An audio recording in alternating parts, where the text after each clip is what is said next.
In the deep universe, the absolute beings created countless worlds just to kill time. But to their shock, one of them was slain by his own creation, leaving his throne in ruins. Sensing a comrade's death, gods from other dimensions gathered like vultures. They greedily set their eyes on this masterless world, ready to claim its massive power for themselves. 2 years ago in high school, our boy was calmly enjoying his admission to an art academy. But this triggered the school bully, who came looking for trouble out of pure jealousy. Faced with the bully's unreasonable provocation, Suho just sighed helplessly, not wanting to engage. The surrounding classmates whispered, thinking the bully was just making a foolish scene. Furious at Suho's indifference, the bully threw a heavy punch filled with magic aura straight at him. Just when everyone thought our boy was cooked, things took a wild turn. Suho's sealed, overpowered physique acted like an iron wall, completely unharmed. The bully's fist was instantly shattered on impact. Even Suho was a bit stunned seeing the guy agonizing on the floor. Fast forward 2 years, our boy is now an ordinary college student.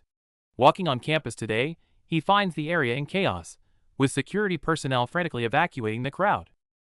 A dangerous gate just opened nearby. Watching the panicked crowd, Suho simply lowers his head, quietly accepting his fate as a normal person who needs protection. 3 years ago, the world changed forever when gates opened. Terrifying monsters invaded, but awakened hunters emerged to fight back and restore order. Now, society is strictly divided between the awakened and regular civilians. Our boy, currently an art student, seems to have quietly accepted his fate as an ordinary person. Despite his calm exterior, the disappearance of his parents still torments him with a deep sense of helplessness, driving him to unconsciously sketch his feelings away. When he finally snaps out of it, he realizes he's drawn a terrifying armored monster. Staring at the canvas, he wonders how his father ever managed to overcome such despair. Meanwhile, outside the campus, a squad of hunters has just successfully cleared a gate. Everyone thinks the job is done, but unexpected trouble is quietly brewing. A hunter named Kim Jong-soo mentions they encountered bizarre monsters breathing blue fire. Before he can even finish his sentence, he suddenly collapses in pure agony. To everyone's horror, blinding blue energy erupts from his face as he violently mutates. The raid might be over, but the real nightmare has just begun. The campus has quickly turned into a living hell.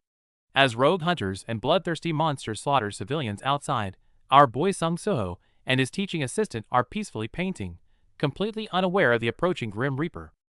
Drawn by the noise, the students rush to the window, only to freeze in pure shock. Before anyone can react, a mutated hunter engulfed in blue flames crashes through the glass like a devastating cannonball. A terrifying shockwave instantly sweeps through the art room, sending our boy flying. As the berserk monster unleashes its deadly energy, desperate screams echo through the completely devastated hallway. Watching his classmates collapse and cry for help, Suho can do nothing but witness the horror while plummeting in midair. A crushing sense of helplessness and guilt washes over him for being just an ordinary person. Should he just keep making excuses and wait to die because he hasn't awakened? In that split second of freefall, his father's imposing figure flashes in his mind. What would that man do? Seeing the frenzied monster about to tear an innocent classmate apart, our boy finally shakes off his hesitation. He opens his eyes fiercely, determined to step up and fight back, just as a dormant power deep within his bloodline begins to awaken. At this exact moment, memories of a hyper-realistic, video game-like dream flood his mind. In that world, he fought endless terrifying monsters on the brink of death, constantly leveling up and marching toward the absolute pinnacle of strength. Our boy always thought his crazy gaming dreams were just illusions. But it hits him now that ridiculously overpowered final boss was actually his own missing dad. Back in a life-or-death reality, our boy decides to mimic his dream combat. He grabs a nearby fire extinguisher and violently smashes it right into the monster's face. Against all odds, his pure brute strength is enough to bring the heavily armored beast crashing down, leaving everyone around him absolutely stunned. The moment the monster falls, time suddenly freezes. A familiar system prompt pops up for a hidden quest, and our boy doesn't hesitate to accept his player status. As the system fully boots up, a detailed status window appears. But before he can study it, the oppressive shadow of the armored monster looms over the ruins once again. When time resumes, the world looks entirely different. Seeing enemy status tags floating above their heads, our boy realizes he has truly awakened his powers. To test his surging new strength, our boy stops retreating and punches the ground with devastating force. The massive shockwave erupts, perfectly countering the monster's incoming blade. This explosive strike instantly obliterates a mutated monster, triggering a sweet level up notification. But make no mistake, his real hunting game is just getting started. With a flurry of system notifications announcing his level up, our boy unleashes a devastating palm strike. The massive shockwave proves that he's finally awakened. But the celebration is cut short. A student hit by the blue flames instantly collapses, while our boy somehow stands there completely unscathed. As another deadly attack approaches, despair sets in for everyone else. Even our guy begins to panic, wondering if his journey is over right after it started. In the nick of time, the system kicks in, instantly clearing all negative status effects. Seeing the carnage around him, our boy hilariously mistakes himself for a bottom-tier E-rank weakling. Facing the approaching crisis, our guy curses his seemingly terrible luck while desperately racking his brain for a way out. With nowhere to run, it's time to go all in. Watching the mutated beast lunge at him, our boy quickly makes an incredibly bold decision. Gritting his teeth to withstand the monster's impact, he makes a reckless choice: dump every single stat point he just earned into pure strength. Refusing to play by the rules of awakening ranks, our boy blocks the massive beast's claws and explodes forward with astonishing speed. With a deafening roar, our guy unleashes a devastating, glowing strike. The raw, explosive power is so intense that it completely shatters the entire room. With a deafening roar, brilliant blue energy erupts from our boy. Clenching his fist, he throws a devastating punch that shatters the desperate situation in an instant.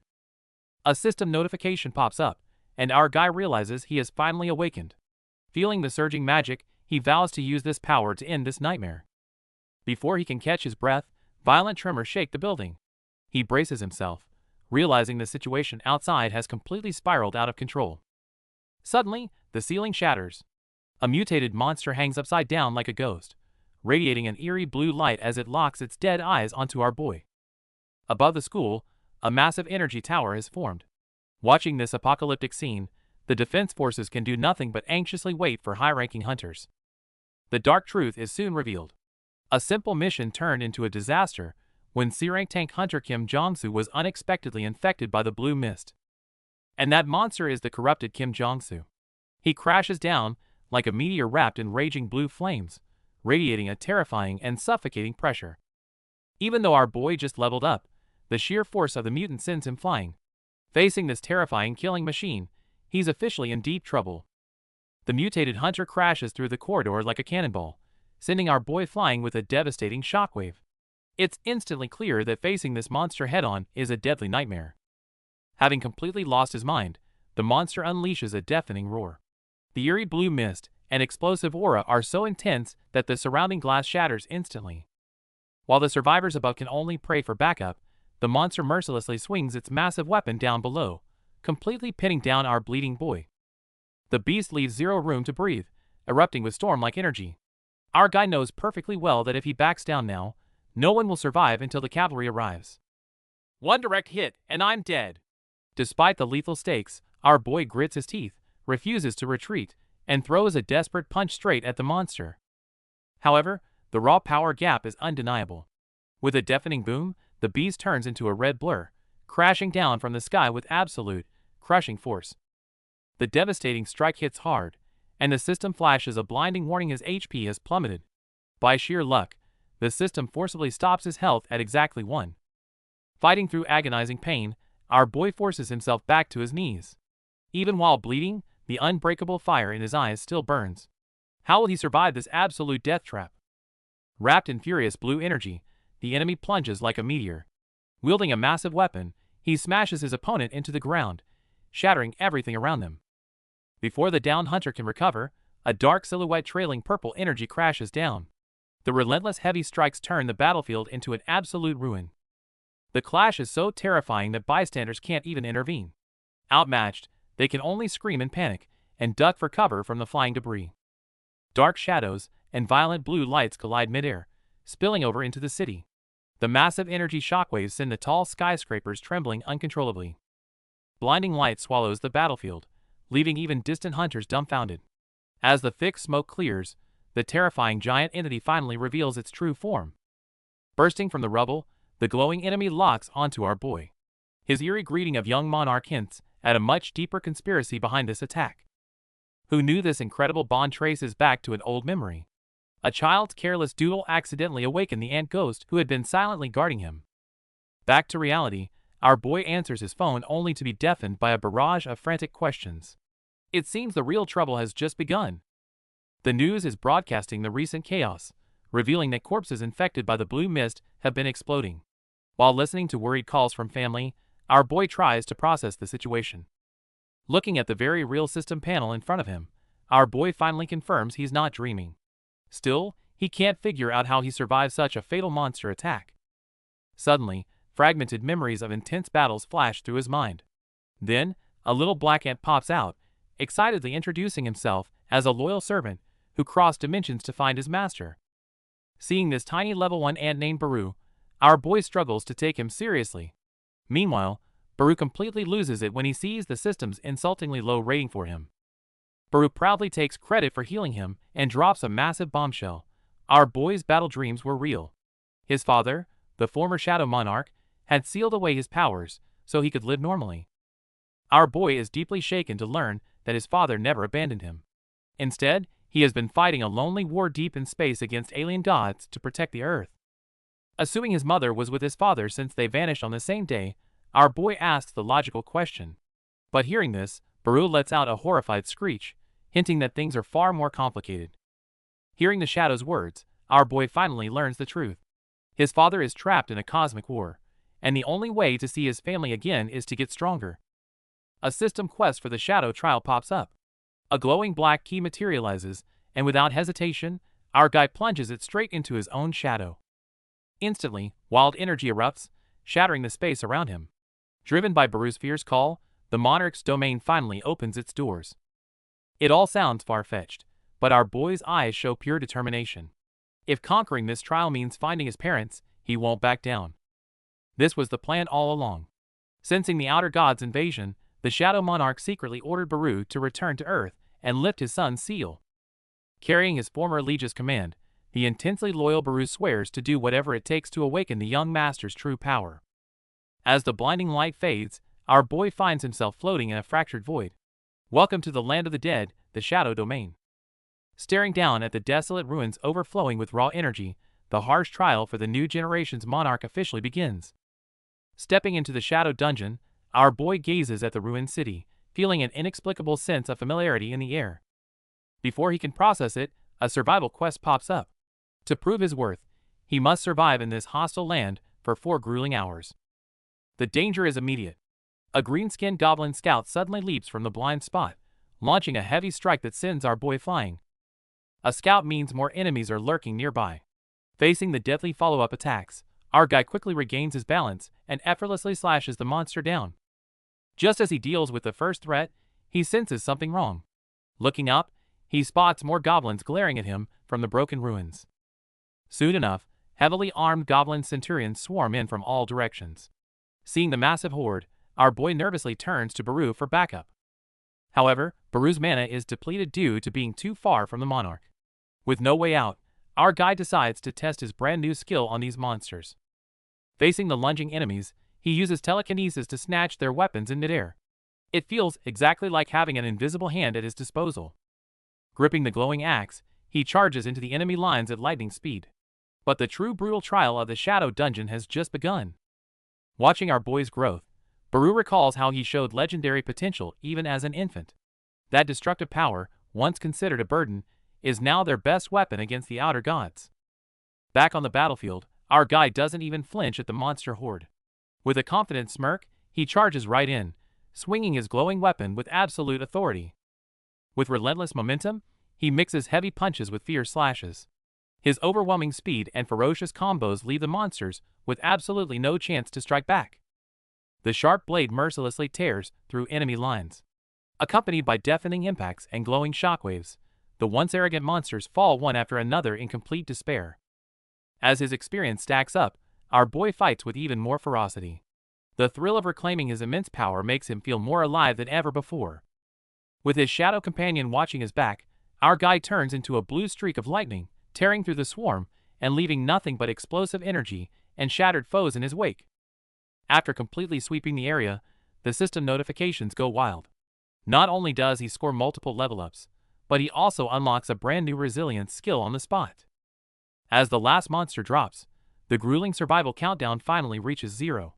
Exhausted but victorious, our boy sits atop a ruined car, eagerly clicking open his hard-earned rewards.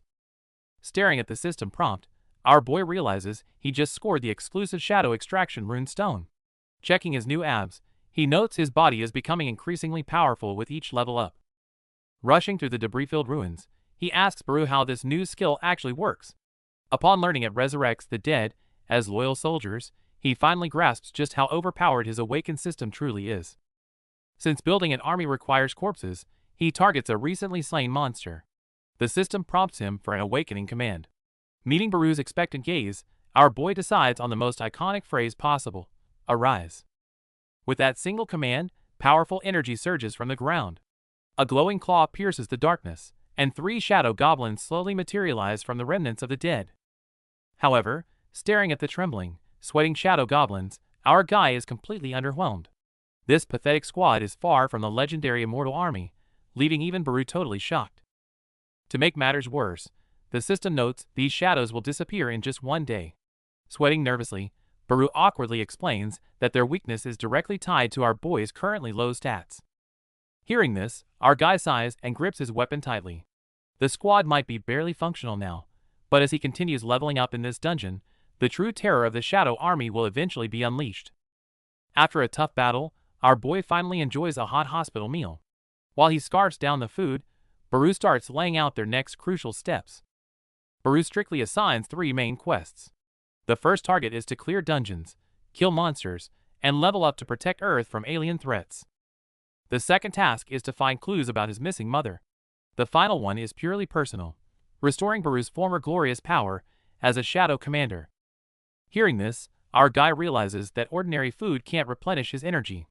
Diving into dangerous dungeons to harvest magic is now his only option. However, reality hits hard.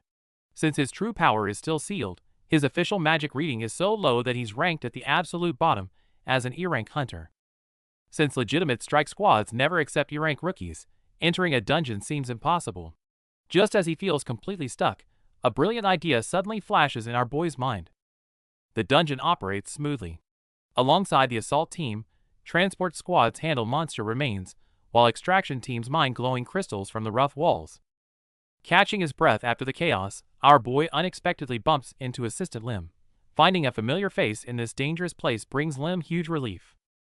Upon meeting, Lim immediately bows his head in guilt. He confesses that during the school attack, he was so terrified that he ran away alone. Our boy comforts him, stating that low rankers are supposed to run away anyway. To keep a low profile, he casually claims to be an E-rank himself. This leaves Lim completely bewildered. He clearly remembers seeing our guy battling a monster on the rooftop, making him wonder if he was just hallucinating. Before Lim can process anything, Baru suddenly pops out, terrifying the poor assistant. Ignoring the panic, the sassy shadow and immediately starts roasting our boy's current power. Thinking our boy awakened as a summoner, Dogyun brags about his own running skills. One icy glare from Soho instantly shuts him up.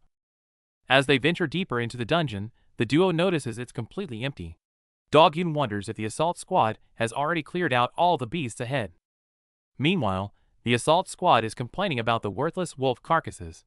Suddenly, someone spots hidden ruins down a side path, instantly putting the team on high alert. Following the path, they discover an ancient pedestal holding a black great sword that radiates an eerie crimson glow. Blinded by greed, the squad completely forgets their caution at the sight of this jackpot.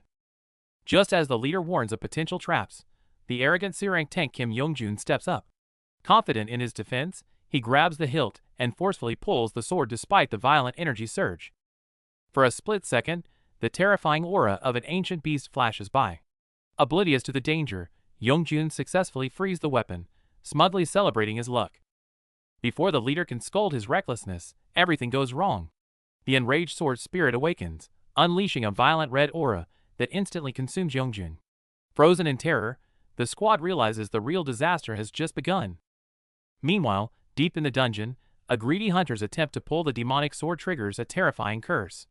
Enraged monsters are awakened, unleashing a ruthless massacre upon the intruders. Back to our boy, he casually summons several shadow monsters as free mining labor. This unbelievable move completely stuns the veteran hunters nearby. While the teammates are amazed, our guy finds the summon limit a bit annoying.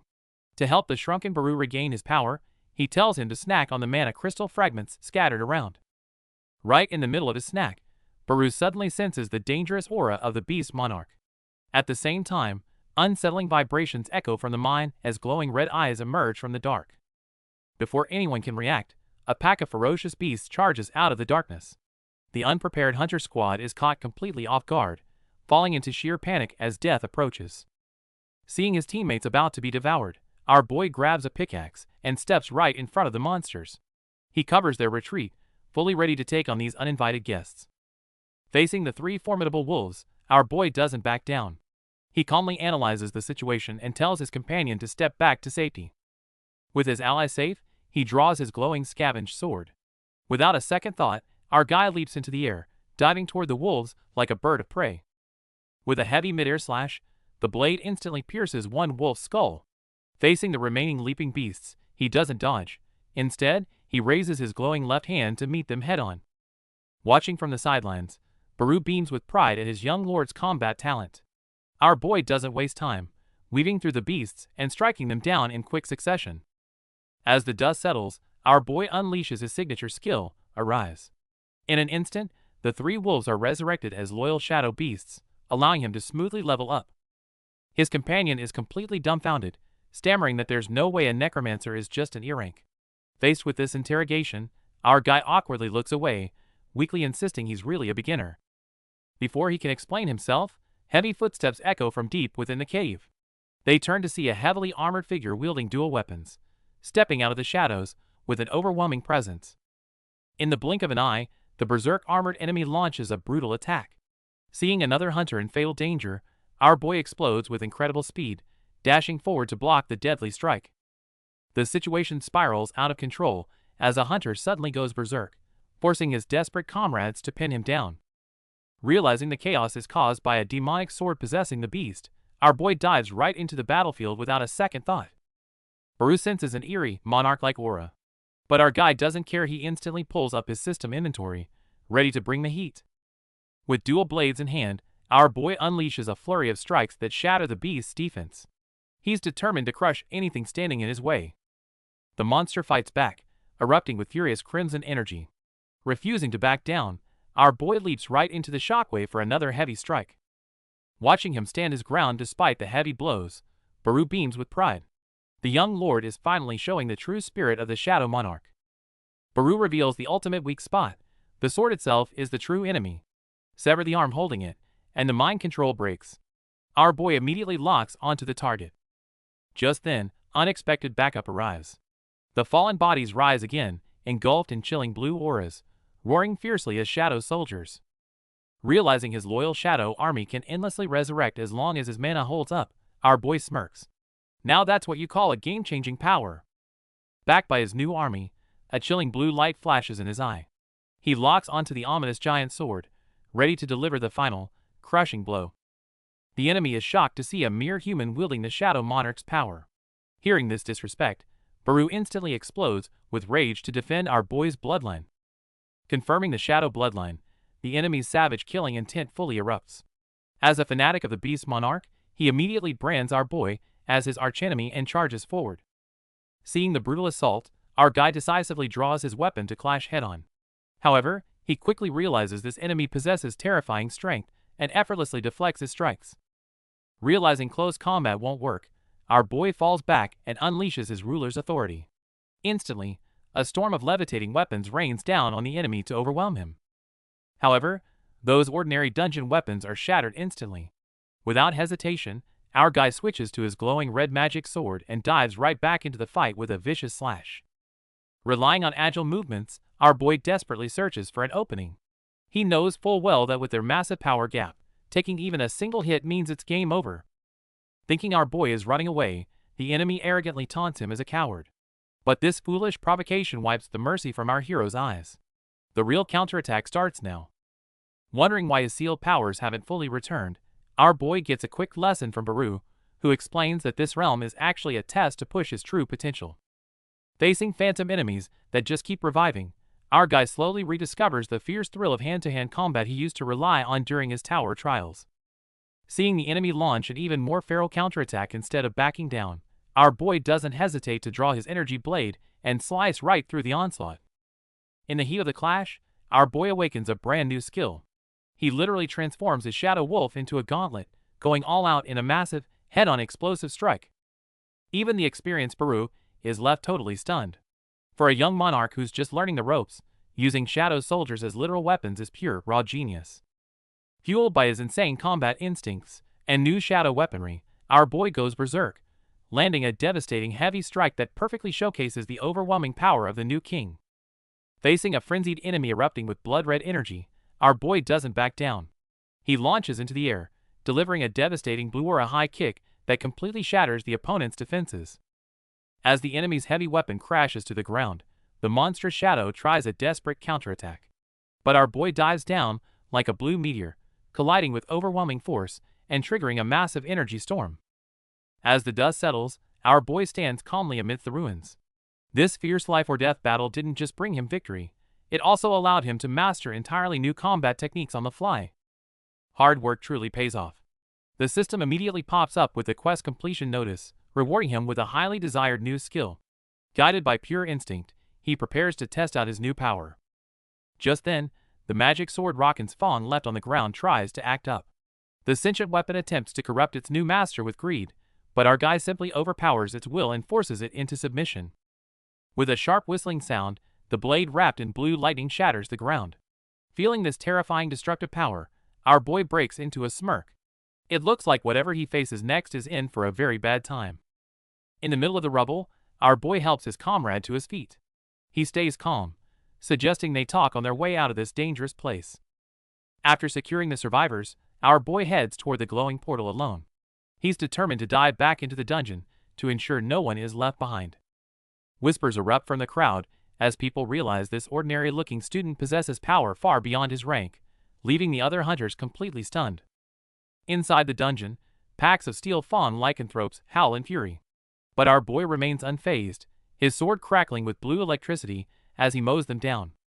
During a lull in the fight, the sentient demon sword starts complaining. It turns out Rockin's fawn is quite the handful, grumbling, while perfectly syncing with our boy. Though a bit worn out, our boy pushes forward. Baru reminds him that every high-level battle is a crucial trial to master the Shadow Sovereign's power. The sight beyond the corridor is chilling, with remnants of fallen hunters everywhere. At the end of the purple haze, the Sanctuary Guardian awaits with his spear.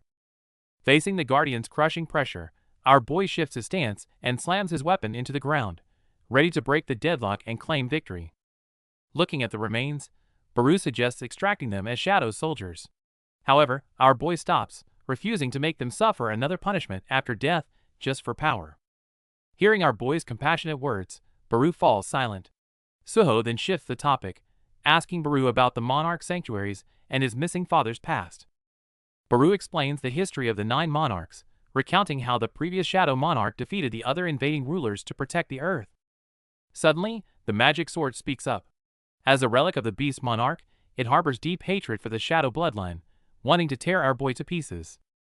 Facing the sword's hostility, our boy isn't angry. He understands its pain of losing a master, but knows dwelling on past hatred is meaningless against the outer gods. Determined to repel the invaders and reunite with his parents, our boy will use any power available. He pulls out the sword, inviting this former enemy to join forces. As the dungeon trial concludes, the scene shifts back to the peaceful city streets.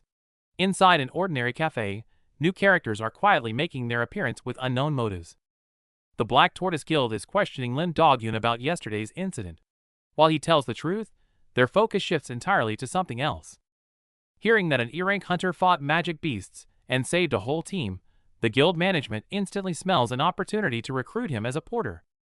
An E-rank hero saving a major guild, what a perfect PR stunt.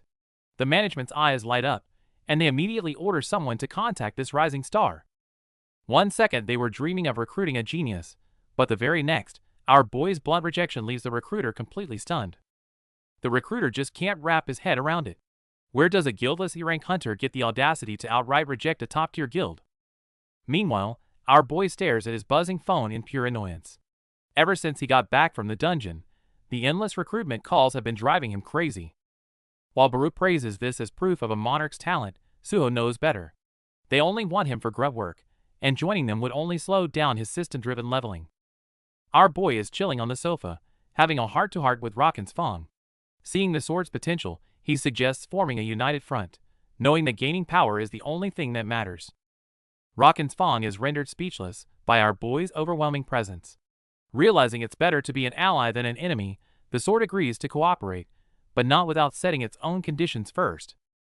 The sword asks to be taken to a sanctuary, but it senses the portal has long since vanished. In human terms, the place has likely turned into a chaotic dungeon break zone. Our boy immediately catches on the sanctuary has become a field dungeon. In such lawless territories, danger and opportunity always go hand in hand. Upon arriving, our boy finds the area heavily fenced off and marked with warning signs. It turns out the notorious hyena guild has occupied the place, making things a bit complicated. Ignoring Baru's constant chatter, our boy's eyes glow with blue lightning. He flexes his wrist, clearly ready to move from planning to a full-on forced entry. To ensure no trace of his intrusion remains, our boy delivers a devastating strike to the guild's security camera. The device is instantly obliterated, making sure no one can catch him on tape. Entering a strangely foggy dungeon, Baru explains that the mist delays powerful enemies.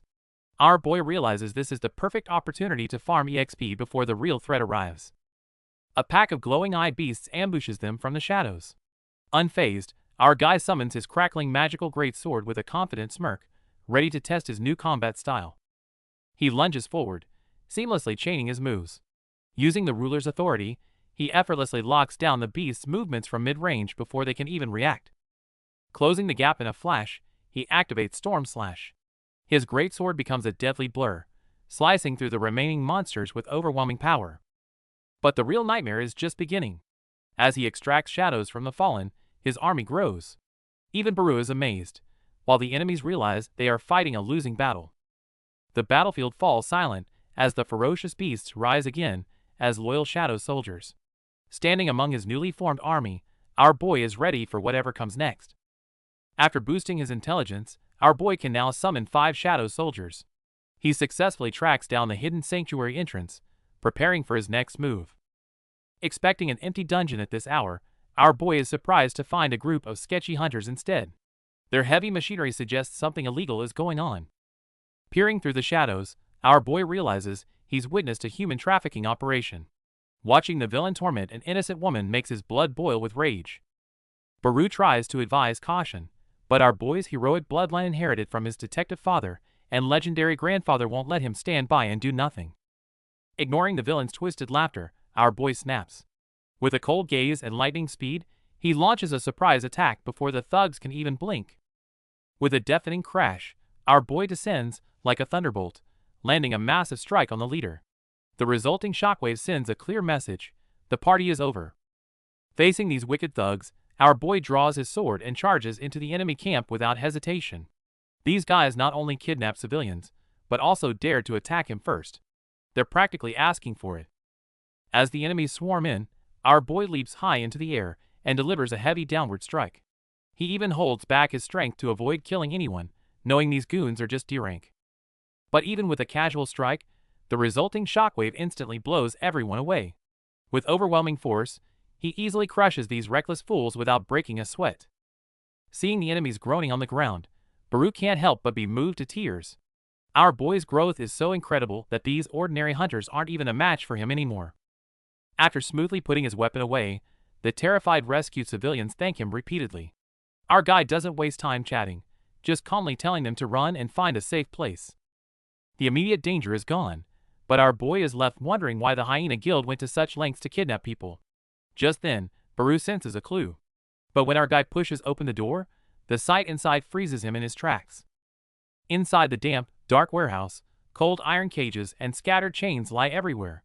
It turns out the dark truth behind these thugs' actions is far more cruel than he ever imagined. Our boy notices a dying gray wolf pup chained inside an iron cage. But the magic sword recognizes it immediately. This is no ordinary beast, but the last descendant of the beast monarch. Baru explains that after losing the Great War, the beast monarch entrusted this final bloodline to his personal guard, hoping only to keep his legacy alive. Just as they realize the pup's life is fading fast, a sudden oppressive aura descends. Sensing danger, our boy grips his sword tightly and locks his eyes on the lurking shadow. A terrifying giant monster with glowing red eyes steps out of the darkness. Shockingly, the magic sword recognizes it as Brokey, the very guard sworn to protect the young descendant. Faced with the sword's furious questioning, the treacherous beast shows zero remorse. Instead, it turns its vicious, greedy gaze directly toward our boy. The monstrous creature lunges forward with terrifying speed to crush him. Refusing to back down, our boy charges head-on, delivering a thunderous slash right to the beast's head. After a massive impact, our boy hits the ground hard in the ruins. Clutching his ringing head, he pushes through the pain to assess the situation while comforting a worried Baru. Just as his resilience levels up, a dangerously familiar Iterum energy washes over him. Before he can react, the giant beast Brokey suddenly pins him down with a crushing stomp. This traitorous beast now preaches a twisted survival of the fittest. Brokey arrogantly brags that his immense power comes from using the young monarch's descendant as a literal blood bag. Furious at such cruelty, our guy draws the magic sword. With a swift strike, he unleashes a piercing blue aura that silences the beast and rescues the dying little wolf. This marks the epic first alliance between Shadow and Fang. With a new urgent hunt quest popping up, our boy is ready to make this monster pay for everything. With little power left, Baru can only watch from the sidelines. Unfazed by the giant beast, our boy grips his magic sword, ready to face the music. Just then, an urgent system quest pops up. Our boy instantly realizes this monster running a human kidnapping guild must be controlled by the outer gods. Seeing the innocent civilians being brutally held captive, and hearing their desperate cries for help, the tension in the air drops to a freezing point. His eyes burning with rage, our guy refuses to let this tragedy continue. He draws his glowing blade and charges straight at the monster like a blur. Instead of dodging, the monstrous Brokey opens its massive, fang-filled jaws and lunges right back at him, radiating a terrifying purple aura. Mid-clash, our boy angrily demands why it slaughters the innocent. High on power, the beast simply scoffs that the weak are meant to be ruled by the strong. Roaring that the strong need no reason, Brokey uses its massive size to unleash a storm of brutal tackles, nearly pinning our guy to the crushed rocks. But you can't keep a true player down. Just as the beast dives in for the kill, our boy snaps back and delivers a devastating energy-infused kick to its face. Facing the berserk monster, our boy stays perfectly calm. Catching his balance midair, he swings his demonic sword and unleashes a fierce slash right back at it. But the thick-skinned beast just laughs off the attack, mocking his weak power. Not taking any disrespect, our guy's eyes gleam coldly as he lands a devastating kick right to its face. Riding the momentum, he fiercely questions Brokey. As a former guard of the beast monarch, why would you choose to betray your past glory? Hitting a nerve, Brokey roars and dives down from above. The beast wildly claims it never had loyalty, but only surrendered to absolute power back in the day. Declaring it sick of living as a weakling, the monster charges at terrifying speed, brutally pinning down our boy in midair before he can even summon his sword. Though his bones feel like they're being crushed, amidst the intense pain, a vision of his father's godlike shadow flashes in his mind, making his gaze even more determined. I will never fall in a place like this. With a defiant roar, our boy squeezes out every last drop of his power, colliding head-on with the beast in an earth-shattering explosion that swallows everything. Meanwhile, the demonic sword is shattered and leaking its power. It dreads that this might be the bitter end of its existence. Just then, Baru notices the tiny gray wolf hiding in the shadows. Despite the giant monster's roaring, the descendant of the Fang monarch hasn't completely surrendered. Even as the massive mutant wolf Brokey goes on a rampage, our boy's relentless fighting spirit silently inspires the timid little creature. Suho is pushed to his absolute limits. Panting heavily and battered, his glowing eyes still burn with fierce defiance.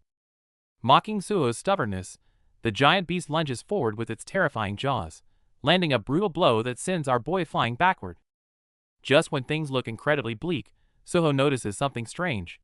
The little wolf is starting to glow with a mysterious yellow light. As the monster roars in triumph, a system prompt suddenly pops up. The little wolf wants to join our boy as a companion. It's time to turn the tide.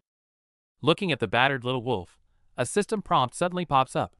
The descendant of the beast monarch has been won over by our boy's fighting spirit and volunteers to join him, taking him slightly by surprise. Learning that the previous monarch entrusted his power to him, our boy leans weakly against a rock but doesn't hesitate to accept the pact.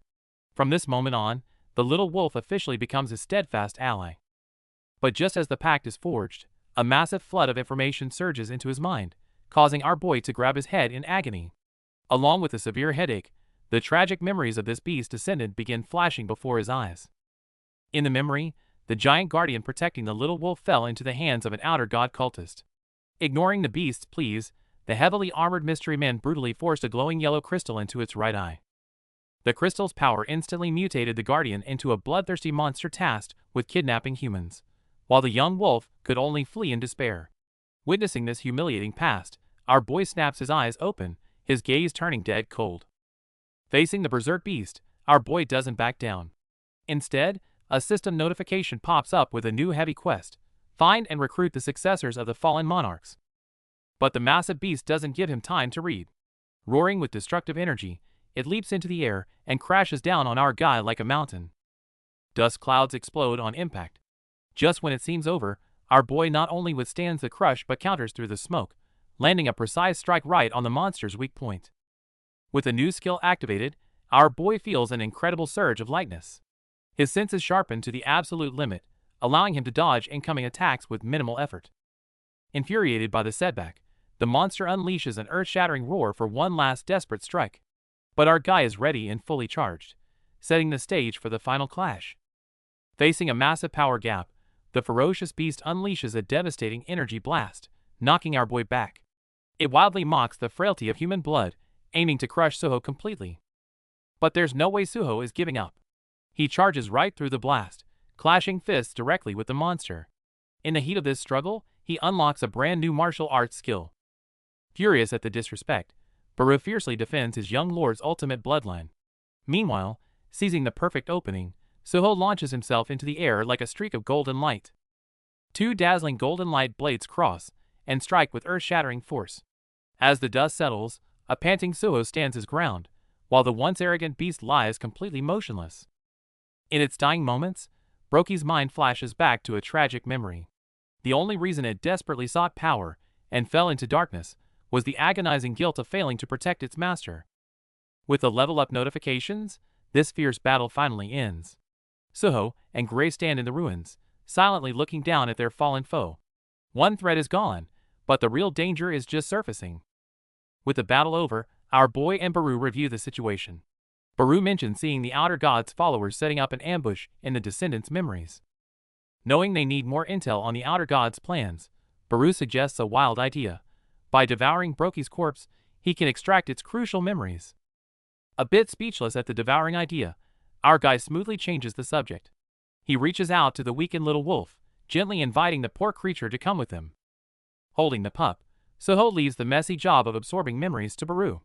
Surprisingly, the shadow and is moved to tears by his young monarch's trust. Instead of heading straight home, they arrive at the shadow dungeon. When Baru asks why, our boy explains he wants to give this homeless little guy a safe place to stay. When the system prompts that the pup desires a name, Suho rubs his chin and simply names it Gray. Baru secretly sighs. His naming sense is exactly like his father's. Seeing little Gray looking so happy, our boy decides to turn the forest into his personal hunting ground. As a descendant of the Monarch of Fangs, any magic beast here is practically a buffet. Smirking, our boy lets Gray loose on the remaining monsters. Watching the little guy effortlessly tear through the enemies, he can't help but praise his smooth moves. A system prompt soon rewards him with stat points and a Wolf Slayer title. Our guy is slightly confused since Broki was clearly a hyena, but he decides to ignore the weird details. Seeing the unusual quests, Baru patiently explains that his father never experienced this. The system is now acting as a tailored guide, steering our boy toward a growth path that perfectly suits him. Hearing this, our guy gets completely serious. He knows his current strength isn't enough, having nearly lost to Broki earlier. To get stronger, he must complete every system quest without delay. If he keeps getting stronger, he'll eventually find his missing parents. Steadied by that thought, our boy quickly asks Baru if he found any dangerous clues about the interim apostles and the extracted memories. With the hyena guild wiped out, the hidden truth finally surfaces. By examining the enemy's residual memories, they pinpointed the true mastermind behind all this chaos: the Reaper Guild. Meanwhile, Reaper Guild's vice master Lee Minseong is scheming in his office. His phone suddenly lights up with a call from the overseas guild master, sternly confronting him about the recent negative news. Warning that the Hunter Association is about to intervene, the master harshly orders Minseong to clean up the mess before he returns. This condescending reprimand deeply annoys Minseong. Furious at being hung up on, Minseong violently kicks the rubble. His mind is already twisted the thought that this bossy S-rank master used to be nothing but his personal driver eats away at him like venom.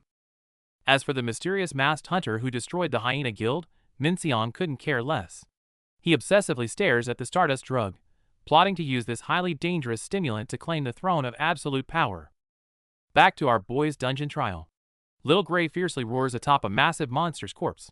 Under Baru's strict guidance, this divine beast is grinding hard to level up, determined to become our boy's most reliable asset.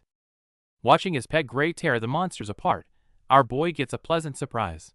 His companion's hunting experience is automatically shared with him. After Baru explains the mechanics, our boy realizes he can practically level up effortlessly. Time to maximize efficiency and round up more monsters.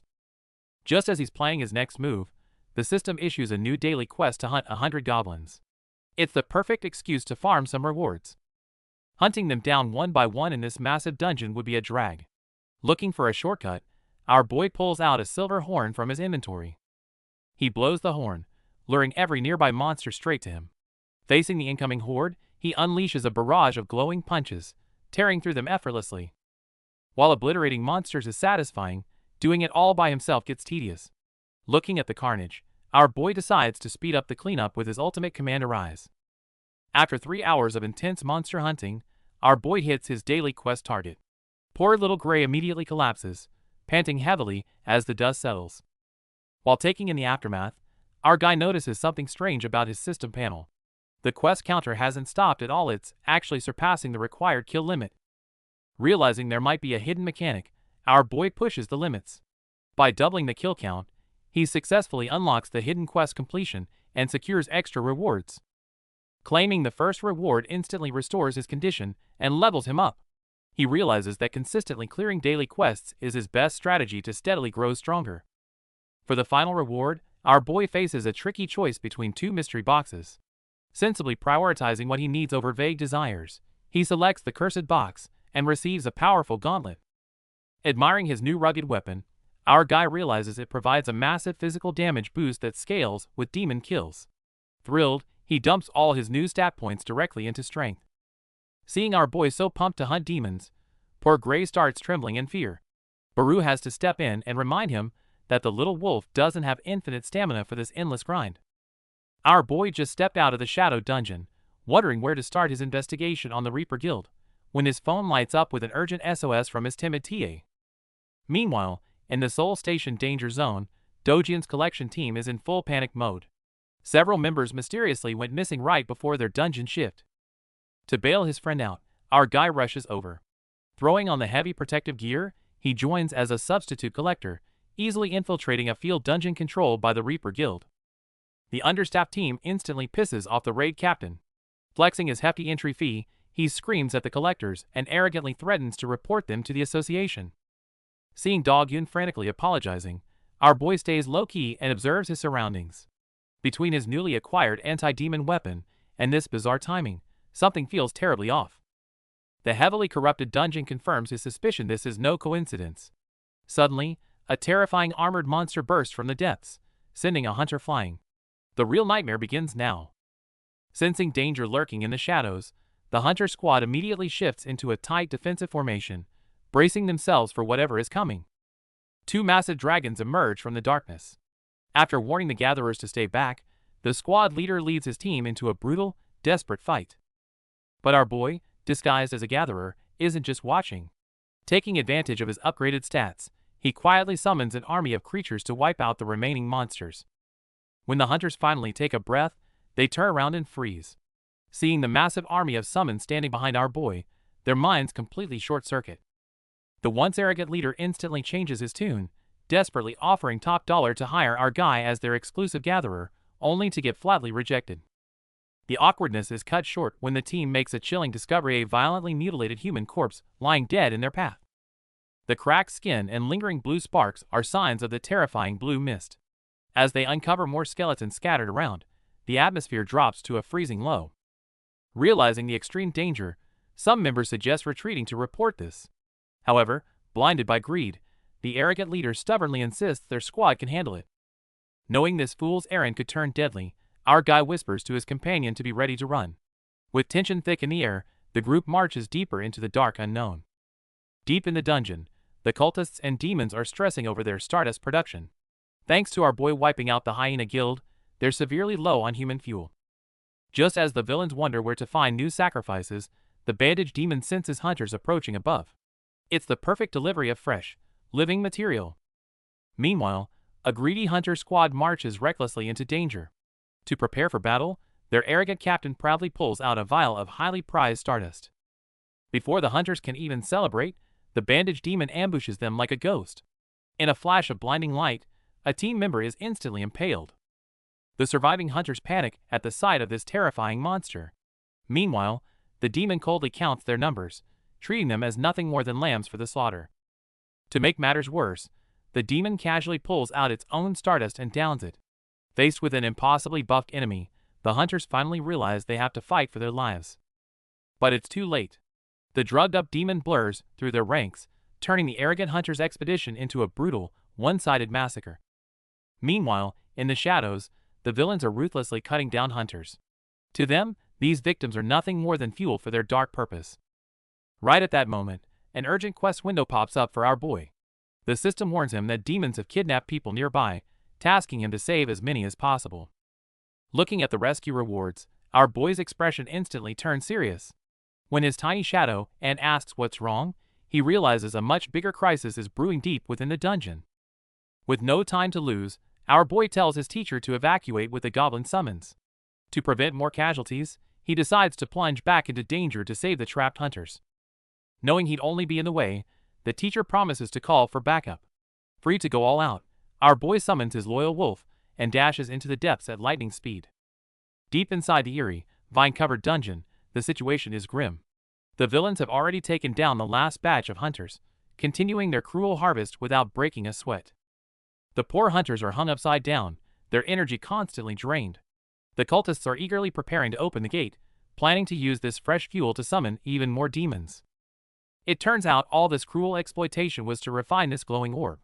What kind of disaster will this demonic stimulant, known as Stardust, bring to the real world? Deep in the dungeon, low-ranked demons revel in the power of Stardust. They hang captured hunters like livestock, planning to drain their life essence to create even worse monsters. While the demons gleefully plot their next ambush, the ceiling violently shatters. With a deafening crash, a figure drops from the sky, smashing straight through their front door. It's the hunter in the red mechanical armor. Scanning the room, he spots the hanging survivors. Confirming they are still alive, his eyes flare with absolute killing intent. Furious at the murderers, the mecha hunter prepares to fight. Before he can strike, our boy teleports into the fray, dodging a surprise attack and blasting the Stardust-fueled demon away. The demon bosses are utterly stunned seeing their enhanced underling countered so easily. Our guy doesn't give them a second to breathe, summoning a massive shadow fist to mercilessly pound the creature. Crushed by the relentless shadow fist, the mutated demon is completely obliterated. Our boy slowly turns, his glowing blue eyes locking onto the remaining bosses. The real hunt begins now. Facing a fierce barrage of lightning strikes, our boy is pushed back. These mutated monsters attack with deadly coordination, forcing the battle into a tense stalemate. Seeing the dark energy surging around our guy, the enemies immediately recognize the Shadow Monarch's power. But after a brief moment of shock, they realize something is off about this young fighter's aura. Realizing our boy's strength is nowhere near the original monarch's, the monsters lose all their fear. Even with his mecha-suited teammate providing heavy cover fire, the enemies relentlessly push their attack. While these enemies would be easy prey one-on-one, dealing with their group attacks by summoning weak shadows is just wasting mana. Our boy quickly formulates a much wilder tactic. He confirms the state of Broki's corpse with Baru. Since the giant beast died harboring endless resentment against the outer god's control, that lingering fury can become their sharpest blade. With a nod from the little wolf, our boy extends his hand toward the massive remains in the abyss, issuing the ultimate command. If you still have regrets, arise and answer my call. A massive burst of blue energy erupts across the battlefield. The sheer force of the shockwave sweeps through like a hurricane, violently blasting enemies and monsters into the air. As the dust settles, a shocking sight appears. The slain beast Brokey has risen again as a shadow soldier. Floating nearby in his cat form, Baru proudly declares that they've finally evened the odds. Unfazed by the enemy's shock and fury, our boy doesn't waste any words. With his eyes glowing fiercely, he leads his newly acquired shadow beast into a head-on charge, triggering another massive explosion. Meanwhile, the demon noble Essel finds herself unexpectedly caught in the chaos. Feeling the violent energy around her, she breaks into a cold sweat, wondering if her enemies have tracked her down. Her jaw drops when she recognizes those terrifying, familiar blue figures. Dodging the relentless attacks, she can barely believe that the legendary shadow soldiers are actually here on this battlefield. But there's no time to overthink. Facing the hideous demons lunging at her, Essel unleashes her lightning-fast power. She dashes forward like a blur, decisively smashing the fierce enemy into the ground. On the other side, the intense brawl is starting to take a toll on our boy. With his mana depleting rapidly, he furrows his brow. But backed by his comrades, this grueling battle is far from over. A fierce purple-haired demon suddenly crashes the battlefield. Wielding twin blades with killing intent, she immediately demands the villains to tell her son Jinwoo's whereabouts. However, her fierce aura vanishes the moment she spots the familiar shadow ant, Baru. Her excited questions completely bewilder our boy, turning the fierce battle into a sudden reunion. While the villains warily assess this uninvited guest, Essel is so relieved to find her old allies that she completely drops her guard, laughing and breathing a huge sigh of relief. Hearing her mention his dad, our boy finally catches on. Baru introduces her as Essel, a former S-rank demon noble, making our guy fully expect to witness an absolute masterclass. But reality hits hard. The supposedly mighty demon girl gets effortlessly swatted away by the enemy, screaming as she flies backward. This pathetic display leaves both our boy and Baru utterly speechless.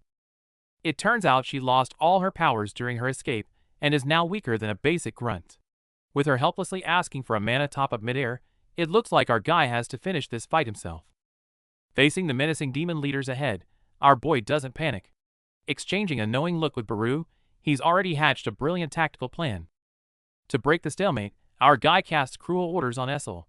The skill boosts her stats by 50%, but at the steep cost of driving her completely berserk. Egged on by Baru, the frenzied Essel charges, like a beast unchained. Moving as a blur of red lightning, her heavy slash sends the cloaked demon reeling backward. Seeing its comrades struggling, another monstrous demon roars and counterattacks. But our boy isn't just spectating, he shatters the ground and blasts into the fray with explosive speed. Facing the lunging behemoth, our guy moves like lightning. With a clean, flawless strike, his blade pierces the monster, easily securing a kill and another sweet level up. Meanwhile, right after unleashing a massive clash, Essel's buff expires, leaving her completely drained. But with the remaining demons now fully enraged, the real danger has just surfaced. The battlefield is total chaos. While Essel struggles against the raging mutated beast Brokey, our boy is busy cleanly wiping out the pesky low-rank demons nearby. With a deafening roar, Brokey unleashes a terrifying energy blast, sending Essel and the others flying without mercy. The frenzied beast is clearly not done yet. The monster greedily eyes Essel, hoping to drink her blood to grow stronger. But right at that critical moment, our boy drops from the sky, plunging his fierce blade directly into the beast's head. After taking that fatal strike, Brokey's struggles finally cease. As the battle pauses, the demon noble Essel collapses to her knees, looking at our boy with sheer shock and confusion. Seeing her confusion, Baru floats over and hints her to recall where this familiar shadow power comes from. With his prompt, Essel's eyes widen as an unbelievable thought crosses her mind. Meanwhile, system notifications chime in. Not only has our guy hit level 20, but he's also unlocked the long-awaited shop feature. Behind him, Essel finally confirms that he is indeed the young monarch. Hearing this sudden grand title, our boy is completely clueless. Essel weakly explains that his current powerful aura looks exactly like Sung Jinwoo, the former Shadow Monarch, which is why she didn't recognize him at first. Right after speaking, Essel passes out from severe exhaustion. Looking at his drained companions scattered across the ground, our boy sighs. They took care of the immediate threat, but the true crisis in the shadows is just beginning to brew. With the system notification, the rescue mission is officially complete. Our boy not only saved 7 lives, but also bagged some attribute points and gold rewards for his efforts. Happy with his gold, our boy opens the system store, only to be hit by a massive reality check. With gear prices in the millions, it seems he's still a long way from being rich. Still, earning money through missions reminds him of getting an allowance as a kid. Since his dad left him this system, he figures he'll just treat it as a long-distance support fund. Noticing the unconscious Essel, our boy buys a potion despite the cost. As her color returns, Baruch can't help but comment on how kind-hearted the young monarch truly is. To play it safe, our boy moves Essel and the remains into the shadow dungeon. With his shadow summons helping out, the area is cleared, but his gaze lingers on the chained remains. Looking at the victim suffering in the blue mist flames, our boy decides to offer them mercy. He unleashes a storm slash, ending their pain and bringing silence to the hellish scene. After finishing up, our boy quietly leaves the ruins. Shortly after, the Hunter Association arrives at Seoul Station, stunned by the sheer scale of destruction left behind in the dungeon. The authorities realize these sword marks weren't made by monsters. Their investigation leads them to a familiar name on the roster, Suho. It looks like his secret is starting to leak. Under questioning by the Hunter Association, Lim Doggen keeps his cool. He claims our boy was just a junior who helped out and is now safe. His sensible decision to prioritize safety as a rankie even earns him some unexpected praise from the officials. After the officials leave, Lim finally breathes a sigh of relief. He knows full well that Suho was the true savior. Watching the chaos, he wonders why our boy is hiding such overwhelming power, though he's sure there must be a good reason for it. Lim decides to keep Suho's secret until he's ready to tell the truth. Meanwhile, across the city, the dungeon ruins glow with an eerie purple light. In this desolate silence, a long-forgotten history of the demon realm is about to be revealed. With Baru as a witness, the demon noble Essel reveals the truth. Suho's father left Earth long ago to fight off the Iterim. To Suho's surprise, Essel claims to have met him during a past trial, even addressing him as the young monarch. Our boy scratches his head, finding his memories of that time a bit of a blur. But seeing Essel's awkward yet polite smile, it finally clicks. She's the same demon who surrendered instantly when they first met. Talk about a massive contrast. Essel recounts the history of the demon realm. After the fall of the old king, the Raider clan rose to leadership under the Shadow Monarch's protection. They lived in peace, waiting for his call, until that tranquility was shattered by an ominous force. The source of the chaos was a mana amplifier known as Stardust. Our boy frowns, recalling hearing the name during his previous battles. The substance spread rapidly among the demons, driving those already restless into a state of madness. While Stardust had little effect on higher demons, it became a tool for instigating rebellion. Corrupted demons united to challenge the Raider clan's rule. This treachery eventually spiraled into a brutal civil war, plunging the entire realm into chaos. Listening to Essel describe how her clan fought to the death to protect the demon castle Suho's father entrusted to them, our boy's expression turns solemn. As the sole survivor, Essel kneels in despair, consumed by guilt and helplessness. Looking at the weakened Essel, our boy doesn't just offer empty words. He thinks of his father's heart. He gently tells her that if his father were here, he'd thank her clan for fighting until the very end. This sincere recognition finally begins to touch Essel's heart. Facing the despairing girl, our boy reaches out and makes a bold promise. He will help her rebuild her clan and lead them to the very top of the demon world. In this moment, he appears as a truly dependable leader in Essel's eyes. Just then, a system notification pops up. Triggered by Essel's profound gratitude, a prompt asks if he wants to recruit the descendant of White Flames as a companion. Naturally, our boy doesn't hesitate to accept such a powerful ally. The contract is sealed. With a flash of system effects, their souls are linked, even unlocking a special associated skill. Judging by Essel's shocked yet moved expression, she's still processing the magic of this mysterious system bond. Though he's still figuring out the details of these new powers, our boy decides to strike while the iron is hot. He calls on a still-dazed Essel to test their synergy immediately, and see just how much damage their new joint skill can do. As the two stand side by side amidst the ruins, ready for action, the air feels charged with a new intensity. With Essel officially on the team, our boy's journey to claim his throne is about to kick into high gear. With a crisp system notification, our boy unleashes his new demonic burst skill. Surrounded by surging purple energy, the sheer power of the explosion is truly impressive. However, such power comes at a cost. Nearby, Essel collapses in pain, her energy completely drained from providing the power for that single attack. Staring at the glowing orb in his hands, our boy realizes that while borrowing a companion's power is devastating, he must use it sparingly to avoid hurting his allies. Just then, the floating shadow drifts closer. Looking at the skill menu, our boy is puzzled the charge level is empty, and he has no clue how to power it back up. This unique skill mechanic leaves our boy completely baffled. Staring at the mysterious energy, he decides to set it aside for now and focus on more pressing matters. He tries to perform a shadow extraction on the fallen demons, but the system blocks him, stating the mana is corrupted. It seems our boy has hit a rare dead end. Since extraction is off the table, our boy lets his companion handle the remains. Seeing Essel so disheartened by being called corrupted, he decides to cheer her up.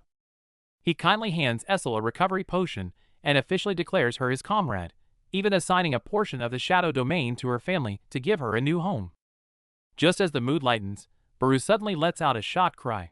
It seems he's discovered something terrifying within the memories of those corrupted demons. Deep in the dark cavern, our boy's gaze turns sharp as he finally uncovers a crucial fragment of information regarding the mysterious apostles of Idrim. Facing his companion's curious eyes, our guide decides it's time to reveal the shocking truth behind the visions he recently witnessed. After hearing his story, even Essel is visibly shaken. It turns out the reach of the Stardust drug has already extended far beyond the demon realm. The truth is bone-chilling. The Hyena Guild has been trafficking humans as fuel for demons, and the system behind the drug was actually built by a human. Every thread of this evil conspiracy leads back to one name, the vice-chairman of the Grim Reaper Guild, the mastermind hiding in plain sight. The scene shifts to a barrage of flashing cameras as Lee Min-seong arrives, playing the role of a national hero while basking in the media spotlight.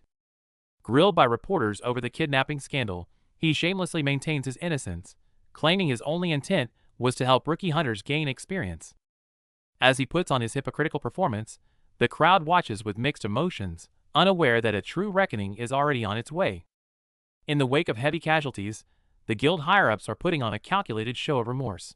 Public opinion is shifting, and people are starting to view the Grim Reaper Guild as victims. Look at Lee Min-seong's smug face. He's incredibly proud of his acting skills, believing that putting on a little show is a small price to pay for maintaining his celebrity hero status. Walking out of the meeting, Lee Min-seong sneers to himself. He's confident the association still hasn't realized he's the actual mastermind behind the production and distribution of Stardust. Our boy is keeping a close eye on this snake, but even Baru can't detect any outer god energy. To uncover the truth, our guy considers using a dangerous power to test him. Baru is frantically trying to stop him. Though our boy has taken down strong foes before, Lee Min-seong is an experienced A-rank hunter with mana that shouldn't be underestimated. Despite the whispers, Lee Min-seong remains in power, enjoying the perks of an A-rank hunter. Beneath that polished exterior lies a soul that is both deeply twisted and dangerous. The scene shifts to him living it up in a private lounge. Scrolling through the endless praise on his phone, he mocks how easily the public is manipulated by his theatrics. Despite his ties to illegal activities, Lee Min-seong has walked away unscathed thanks to media spin. He continues to play the righteous hero, a hypocrisy that is truly sickening. In a luxurious VIP lounge, A-rank hunter Lee Min-seong basks in the attention of those around him. Though he still looks like a polished celebrity, his arrogant demeanor hints at a darker, more insecure nature beneath the surface. This pride masks deep insecurity. Ever since his former driver awakened, as a famous S-rank hunter, Lee Min-seong's ego has been shattered. Now, he's obsessed with using the Stardust potion to claw his way back to the top. When an associate asks for a bulk supply of Stardust, Lee Min-seong gets irritated. With one of his facilities recently destroyed, stock is low, forcing him to reach out to his mysterious business partners to keep the deal alive. Meanwhile, figures in the shadows watch Lee Min-seong's every move from high-rise windows. It seems his desperate grab for power is just one piece of a much larger conspiracy unfolding beneath the city's neon lights. Our boy is busy as well, grinding through high-intensity training in a dungeon. With a single swift strike, he clears out a horde of goblins, his strength growing with every breath as he pushes himself to the limit. After the battle, our boy reviews the intel with Gray and Baru. They've identified Lee Min-seong as the key distributor of the drug. With the target locked, the next mission is to hunt down the apostle of Idrim pulling the strings. Our boy is stressing over how to get info out of their captive, while Gray suggests a much more brutal approach: just eat him if he won't talk. It's a grim reminder of the high stakes they're facing. While our guy has climbed to C rank, his team is struggling. Gray is still a D rank, and Essel, the once proud demon noble, is moved to tears over how much of her original strength she's lost. The group discusses the massive gaps between ranks, noting how many lower-ranked hunters it takes to match a higher one. Baru, however, proudly reminds them that he's a general, far above any common soldier. After clearing out 100 goblins, our boy hits the jackpot with a quest reward. He scores the Ring of Ashes, which boosts his senses by 5 points, a solid upgrade for his current build.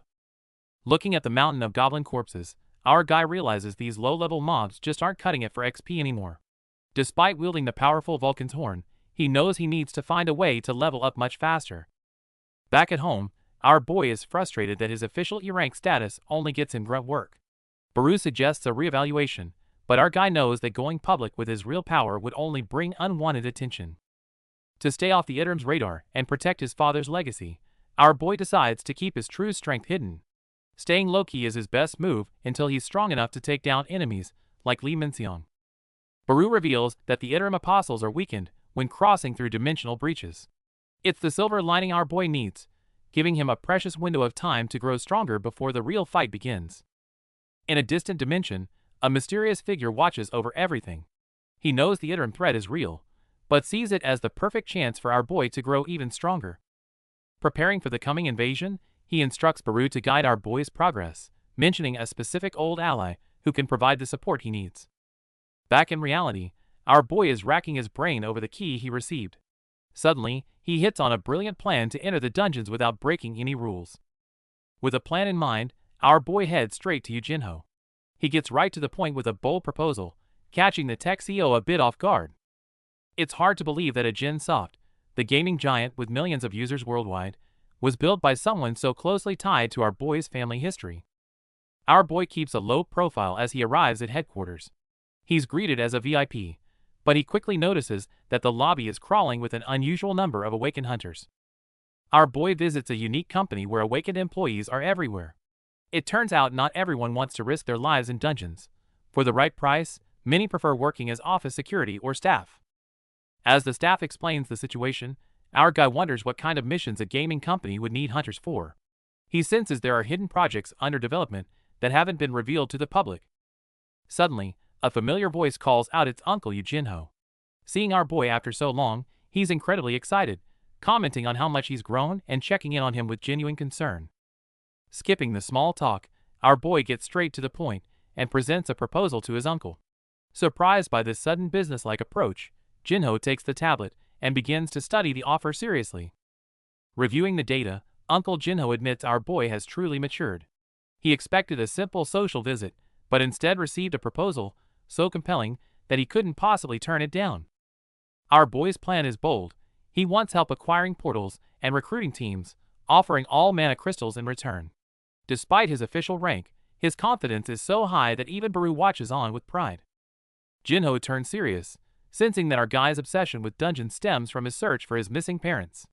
Deciding to trust his uncle, our boy prepares to reveal a secret that could change everything. After a moment of silence, our boy drops a bombshell. He reveals he's an awakened who can actually level up.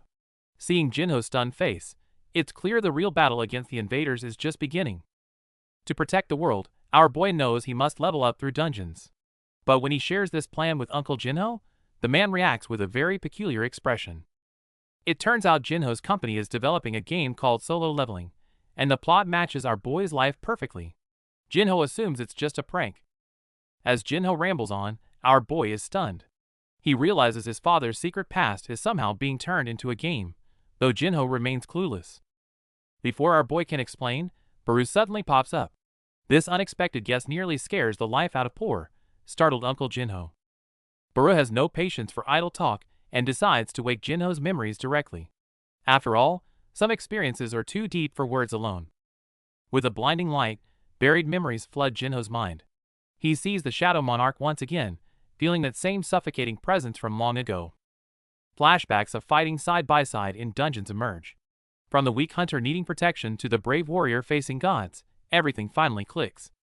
The memories end with a shared drink and a promise of brotherhood. That ancient bond transcends time, fully reawakening in Jinwoo's heart at last. After hearing the shocking truth, Uncle Yu is completely stunned. Remembering his days with Jinwoo, he realizes the world is facing a crisis unlike any other. Our boy looks at Baru, questioning the true nature of his father's power. While he inherited that same limitless potential, his own path is beginning to take a different shape. Uncle Yu finally sees the big picture. The threat of the interim is imminent. Impressed by our boy's growth, he decides to stop overprotecting him and officially joins forces for a new plan. With the elder's approval, our boy is fired up and ready for action. Looking at the horizon, Uncle Yu vows that this time, he won't let the Sung family fight alone again. Soon after, our boy dons a special mask to hide his identity and arrives at the dungeon entrance. To keep things low-key, Uncle Yu hired a team of extra hunters, though they don't look very reliable. Seeing how confident this masked young man is, a teammate can't help but warn him not to underestimate the dungeon's danger. Our boy thanks him politely, but he's already fully prepared for what's ahead. As he steps through the portal, our boy awakens his dormant companions. Essel and Gray respond instantly to the call, and with his new team system active, the real hunt is about to begin. The battlefield is pure chaos as allies fight off swarms of rock monsters. Despite being outnumbered, their resolve is clear. They won't let our boy carry the weight of this fight all by himself. Shifting gears to the city, Rank A hunter Lee Minseong makes a low-key appearance. Though he tries to maintain his public image, there's a lingering darkness about him that's hard to ignore. Despite the disguise, he's quickly spotted by an excited fan. While he plays the part of the friendly hero for the cameras, inside, he feels nothing but contempt for the commoners praising him. Born into wealth, Lee Minseong always saw himself as the ultimate elite. But fate played a cruel joke. He only awakened as rank A, while his longtime driver surpassed him as a rank S. Watching his former driver become a superstar, while being patronizingly asked to join his guild, was the ultimate insult. That festering resentment is what finally pushed his sanity over the edge. Desperate to reclaim his status, he's now willing to strike a deal with demons. As he steps into their lair, surrounded by monsters with sadistic grins, he's completely abandoned his humanity. Walking deeper into these blood-stained corridors, Lee Minseong has reached the point of no return. Those glowing red eyes in the dark suggest a massive conspiracy against our boy is about to unfold. In a dimly lit room, a man with strange gear-like eyes speaks in a low voice. He explains that he isn't growing. Rather, he's reclaiming his sealed power by gathering long-lost fragments of himself. It turns out he had split his soul and cast it into this world, with a weak child form being just the start. As two fragments merge, a sense of overwhelming pressure begins to mount. To him, promises and profit matter far more than personality. With a cold, murderous glint in his eyes, he reveals their next target, assassinating the S-rank hunter Lim Taegyuna. However, plans have hit a snag. Since the Hyena Guild and their factory supplying Stardust were wiped out, production has stalled, forcing him to deal with an unexpected crisis. Suddenly, the atmosphere turns lethal as a blade is pressed against his throat. The attacker clearly underestimates this vessel, mockingly dismissing him as nothing more than a useless pawn. But this is a fatal mistake. With heterochromatic eyes glowing dangerously, he sneers, reminding his attacker that hunter ranks only measure mana, and mana is not the same as true power. As a terrifying pillar of energy erupts into the sky, the entire building is transformed into a dark altar. Everyone trapped inside has likely become a puppet in his sinister grasp. The scene opens with a mysterious meeting. A man in a suit informs our boy that their alliance depends entirely on how competent he proves to be. Various figures with red neck rings and encircling yellow orbs observe silently. No sooner said than the scene cuts to action. The demon Essel swings her blade, while the rock monster Amit lunges with its claws, their eyes both glowing with the golden light of control. Behind them stands our boy, his stoic face, and right eye also alight with the same golden hue, overseeing the fight. The arrogant suit-wearing man from moments ago nervously swallows, now hurriedly claiming he was only joking and just wanted to test our boy's resolve. Another black-haired man, however, isn't convinced by the excuse. He smirks, telekinetically spinning a knife in his palm, and issues a more serious threat. He's capable of killing an S-rank hunter. Tension spikes. The suited man is suddenly racked by a splitting headache, while another white-haired man calmly presents an open briefcase full of glowing, high-concentration stardust. The white-haired man states he's sparing him only because you might still be useful. The silver-haired man, who appears to be our boy, has yellow light flashing in his eye, with black marks on his face seemingly related to the stardust. The other black-haired man explains this 100x concentrated stardust is what powered the soldiers, and it works on S-rank hunters too, challenging. Want to try it? Our boy flatly refuses, stating he won't use something he doesn't understand. He turns away, admitting he might have unleashed an unprecedented monster, but that it's not his affair. He leaves with a final warning. Make sure you honor our agreement. Meanwhile, the silver-haired him focuses on the blue cube in his hands. He senses that once he fuses with the next fragment of power, he will no longer need to hide for long, and that time is coming soon. The scene violently cuts back to the raging battlefield. A colossal, blue-scaled, armored mechanical skeleton snake monster rises from the smoke and rubble. Essel and Amit are locked in a fierce struggle with the terrifying serpent.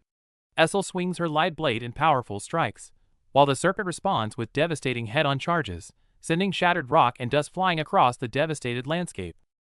Just as the serpent's assault reaches its peak, our boy finally makes his move. He bursts in from the side at incredible speed, swinging his glowing weapon in a powerful blow that slams directly into the serpent's mechanical skull. The impact is devastating. The serpent's skull cracks under the force, with violet energy fissures spreading across its surface as it reels from the massive damage. With the silhouettes of a wolf and a bat-like shadow behind her, Essel shouts our boy's title in excitement. Our boy's eyes blaze with blue light, a fierce grin on his face, as he roars and unleashes his decisive punch. His fist connects squarely with the serpent's skull. A powerful shockwave erupts, scattering debris and shattered armor everywhere. The monster's head is thrown back by the immense force, letting out a pained roar. The battle is clearly far from over. With a deafening crash, our boy unleashes his explosive power, slamming a heavy fist into the giant serpent's skull. The blow shatters its armor, signaling the start of a brutal dungeon sweep. Despite the chaos, our boy's gaze remains cold and focused. He knows these monsters are just the warm-up. The real invasion and the true threat are still lurking in the shadows. Outside the gate, hired hands gossip about their unusual job. They're being paid 5 million won just to wait and keep quiet about what's happening inside, which feels almost too good to be true. Everyone is scratching their heads over our boy's solo run. Clearing gates without a support or extraction team is unheard of, leading some to suspect there's something fishy about his methods. Deep inside, Essel and Gray handle the resource collection while worrying about our boy. Taking on a C-rank boss all by himself is a massive gamble, even for someone with his hidden strength. The battle with the boss is in full swing. Our boy unleashes his Storm Slash, creating a whirlwind of blue blades. However, the system warns that the paralysis effect failed against such high resistance. The failed debuff doesn't slow our boy down, it only fuels his resolve. Moving like a blur amidst flying sparks, he launches a final, lethal dive to finish the beast once and for all. Facing the formidable C-rank boss, Giant Spider, our guy launches a relentless assault. Moving like a phantom, his fists and kicks are wreathed in cold blue blades of light, delivering a fatal series of blows to the deep blue behemoth. Amid the fierce battle, a flash of inspiration strikes him. He tries merging his newly acquired Touch of the Dominator skill with his attacks. This innovative tactic utterly shreds the monster's core, culminating in a violent explosion. As the dust settles, system notifications arrive. He has defeated the Giant Spider, leveled up, and crucially, his Touch of the Dominator skill has also ranked up, granting even more powerful physical manipulation abilities. Hearing the commotion, Essel the Demon Lady and the Shadow Beast Gray, who were holding the perimeter, rush over. Seeing Suho having single-handedly taken down the boss, Essel can't help but ask in surprise, while the loyal Gray bounds over excitedly. Essel praises Suho's growth. Our guy tells her they can collect the monster materials, and even lets Baru feed on the core crystals to regain power. Using the system shop interface, he inventories the loot, finding he can sell it directly. The system status screen reveals Suho has reached level 28, with all-round stat improvements. Essel also points out that she and Gray seem to be growing stronger alongside him through his battles. However, this phenomenon puzzles Essel, as she's not a player yet she's gaining levels. She admits she can't see the system windows, hinting that the power sharing surrounding our guy conceals an even deeper secret. Wanting to test if his companions can level up by participating in a raid, our boy suggests they try it out immediately. No sooner has he spoken than he strikes, launching a swift, spinning kick that sends Essel crashing to the ground. Immediately after, a blazing red gate inexplicably manifests within the shadow dungeon, releasing intense heat and leaving both Suho and Baru deeply confused. At the same time, an urgent quest notification appears, demanding they enter the dimensional rift and eliminate its cause. Suho, eager to continue leveling anyway, sees this as perfect timing. He hands out gear to Essel and Gray, ready to lead them into the unknown. The gate transports them to Egypt, to an open-type pyramid dungeon. However, its entrance is already under the tight control of a heavily armed group of hunters. Their commander, haughtily declaring his guild cleaner controls the dungeon, issues a final warning. Any complaint will be treated as a declaration of war. Enraged, the local hunters decide to fight back, igniting a chaotic brawl. Amid the confusion, a gray-haired cleaner member is struck by falling debris, putting him in grave danger. Following a violent tremor, the expressions of those nearby twist in disbelief. Our boy and his companions have just regained their footing, only to be stunned by the sight before them. Stepping through the portal, our boy is taken aback. To his surprise, they've arrived in a desolate desert dungeon, with a massive pyramid looming in the distance. Even stranger, modern cars and fences are scattered across the dunes. Our boy begins to wonder if they haven't just entered a dungeon, but crossed into another dimension entirely. Before anyone can react, purple lightning crackles behind them, heightening the tension. Since the portal is linked to the shadow dungeon, our boy decides to stay alert and scout the area. Disaster strikes as the portal vanishes into thin air. Meanwhile, back in the real world, people stare anxiously at the empty courtyard, worried about our boy who is still missing. Now masked, our boy slips into the heart of the pyramid. He finds the place already ravaged by war, filled with armored soldiers and the aftermath of a fierce struggle. Our boy encounters a group of foreign hunters. Hearing them speak English, he realizes the portal might have transported him across borders to the other side of the world. The hunters mistake our boy for a scavenger trying to loot the dungeon. Their tone is full of arrogance as they dismiss him as nothing more than a bothersome insect. Deep within the ancient tomb, a prophecy about the resurrection of the dead is unfolding. The one who broke the seal and wields the power of death is finally about to appear. Following a mysterious prophecy, a pyramid-shaped dungeon inexplicably appeared in Egypt. Meanwhile, Randolph, the arrogant commander of the scavenger guild, was already making plans, ordering his subordinates to seize this tomb of the dead and monopolize its secrets. Just as Randolph's subordinates were trying to clear the area, our boy, sporting a blue fang mask, made his unexpected entrance. Confronted with aggressive warnings, he stood his ground, retorting, "What if I don't want to leave?" The scavenger guild members clearly underestimated our young challenger, boldly declaring, "It's simple. You die?" But before the words fully left their lips, our boy struck back with lightning speed, massive boulders instantly crushing his opponent. The surrounding hunters were utterly stunned, sweating profusely at our boy's overwhelming power. But he merely narrowed his eyes, a cold smirk playing on his lips, clearly not having unleashed his full strength yet. Randolph, battered and furious, roared as he descended from the sky, crashing heavily onto the ground. He couldn't believe anyone dared to offend him like this. Randolph was utterly enraged, gritting his teeth as he declared, "Who do you think I am, to be going easy on me? From now on, whether from the Asura Guild or the East, I will kill every single one of you."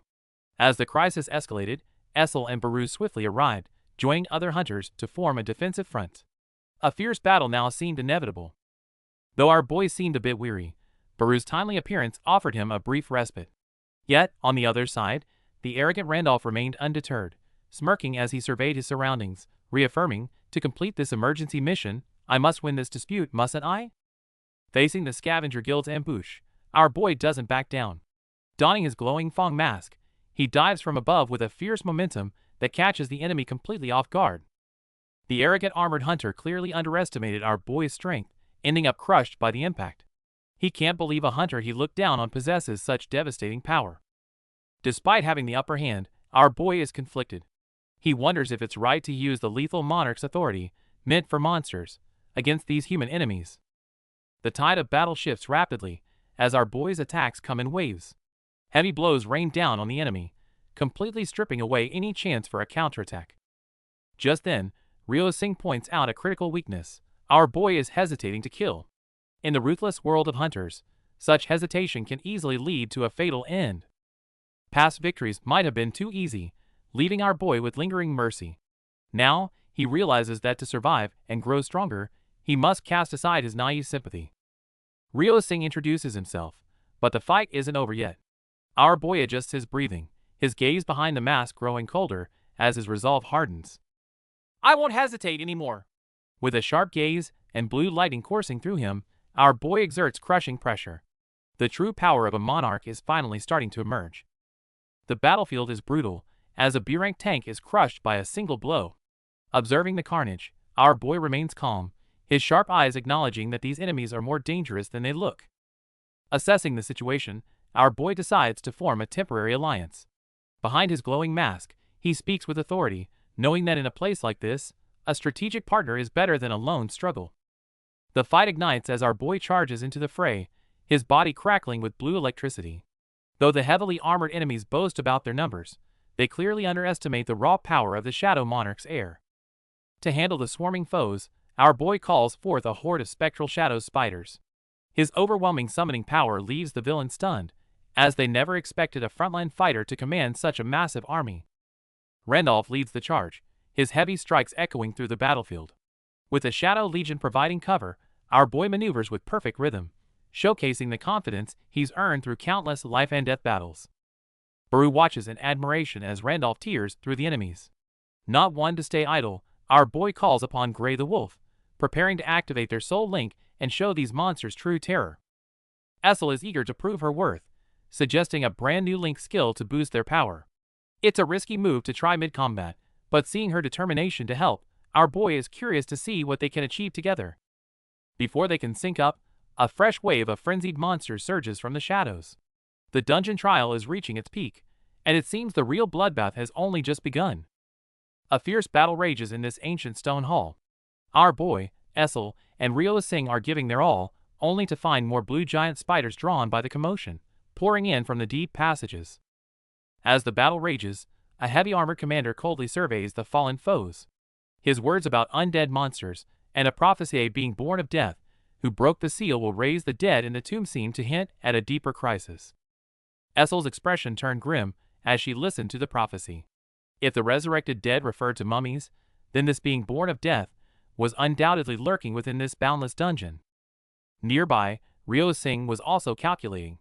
The guild's orders were to acquire dungeon authority, but with fierce competition among guilds, the prophesied power to raise the dead might be the true treasure. Our boy, unaffected by the external chaos, moved like lightning. His fists and feet, crackling with blue electricity, slammed into the armored foes, leaving them stunned and unable to react to his fierce counterattack.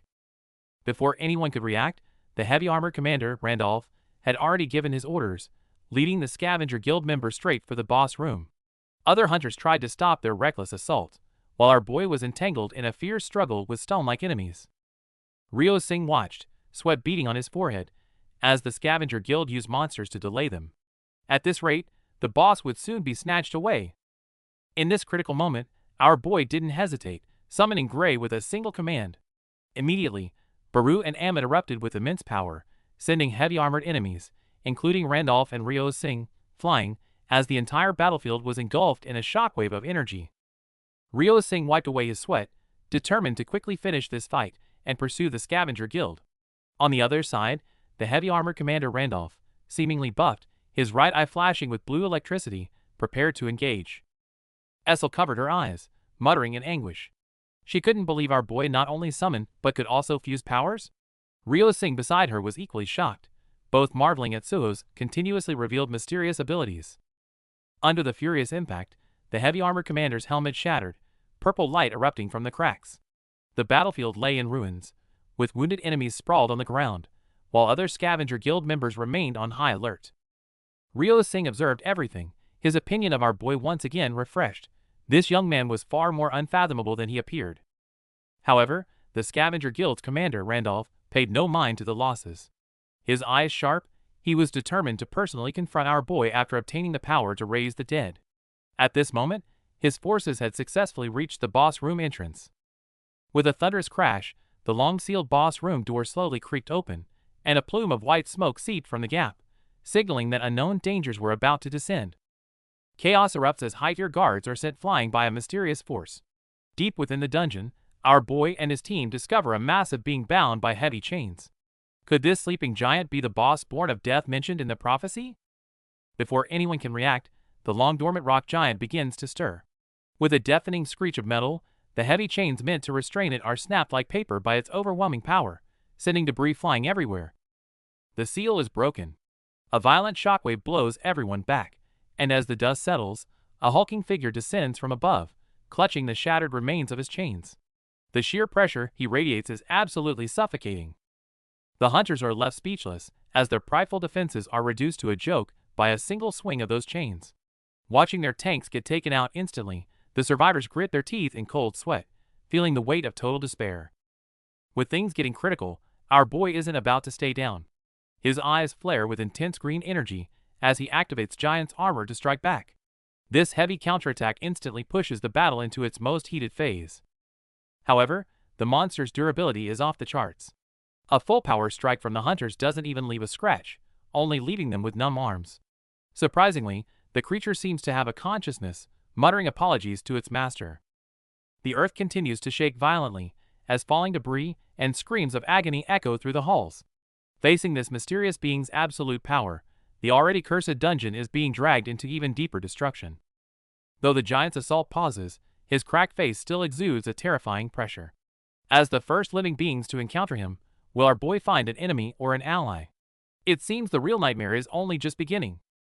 The giant rock monster has been reduced to rubble, with the smell of battle still lingering in the air. However, this is clearly just the beginning, as more threats are still lurking in the shadows. If the enemies won't stop coming, he'll just have to beat them into silence.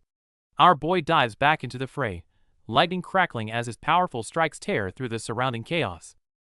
Our boy tries to extract a new shadow from his fallen foe, but the system coldly informs him that old souls cannot be extracted.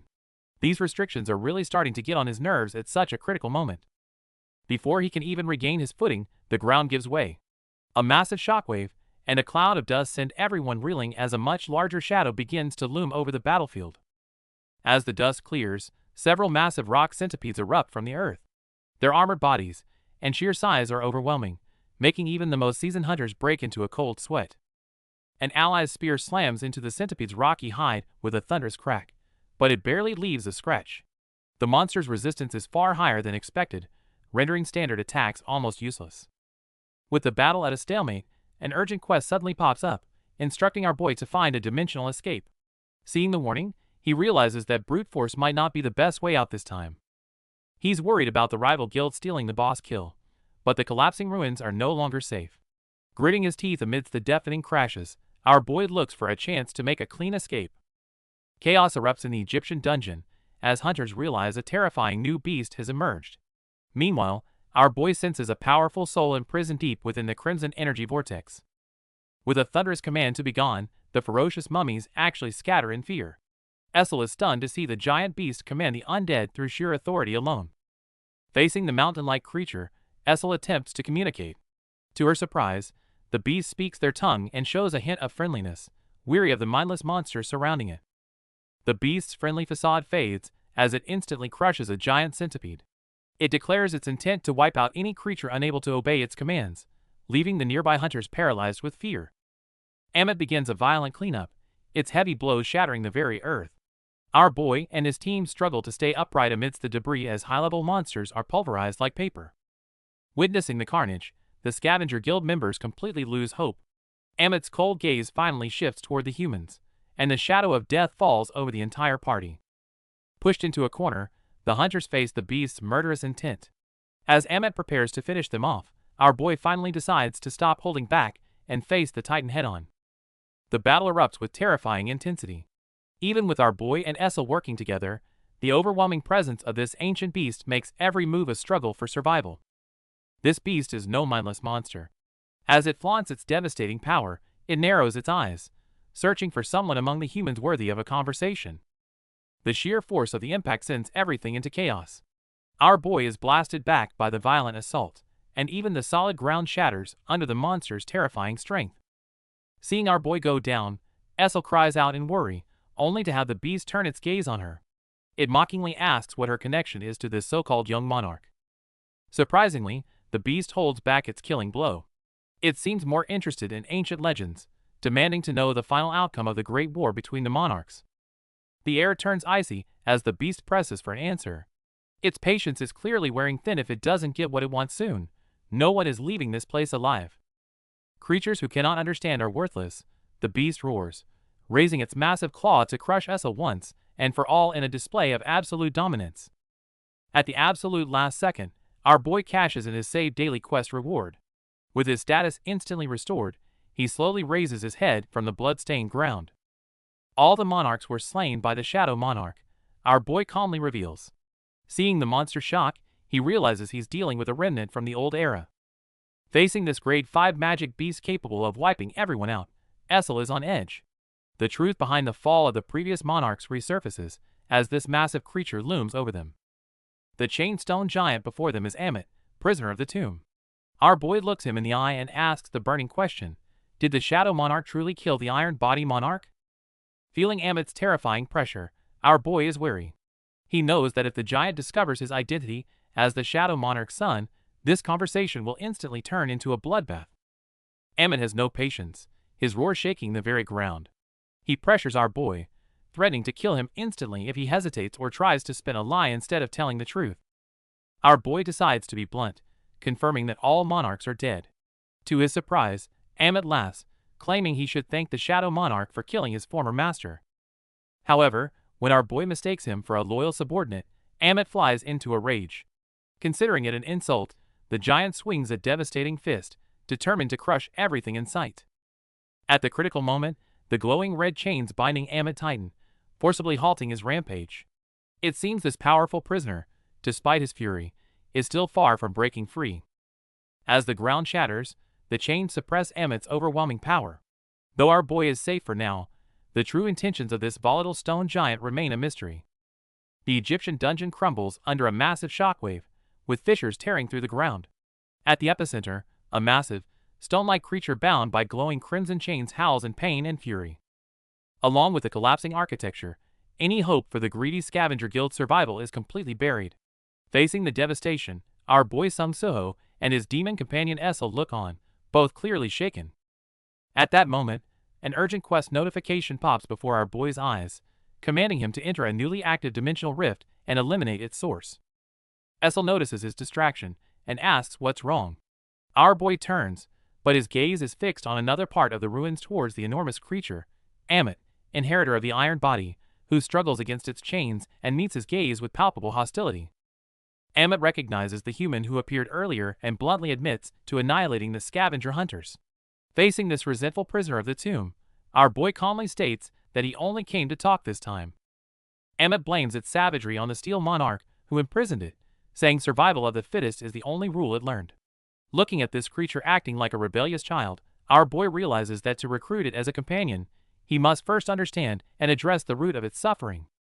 He presses Amit for answers. The monster reveals its name and origins. It was once a normal humanoid, transformed and then cursed with eternal imprisonment by regenerative chains in this tomb, all by the hands of the Steel Monarch and a great mage. These magical chains regenerate rapidly if broken, strictly limiting Amit's movement and preventing it from delving deeper into the dungeon for an unknown purpose.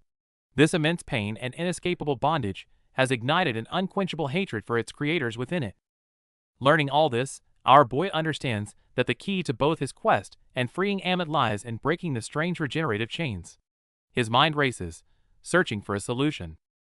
Our boy and Essel question Amit, the chained monster, learning it's not the dungeon's master, but has been imprisoned here for a long time.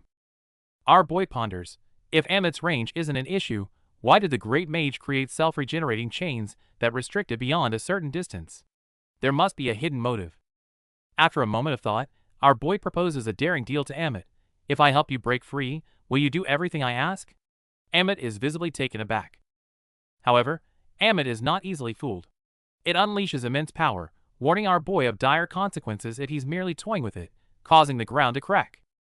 Even Essel is rattled by Amit's fury, but our boy remains calm, revealing a shocking plan. He intends to destroy this dungeon himself. Our boy elaborates. Since Amit can't go deeper, it's likely the great mage feared it would defeat a deeper entity, collapsing the dungeon and rendering the chains useless.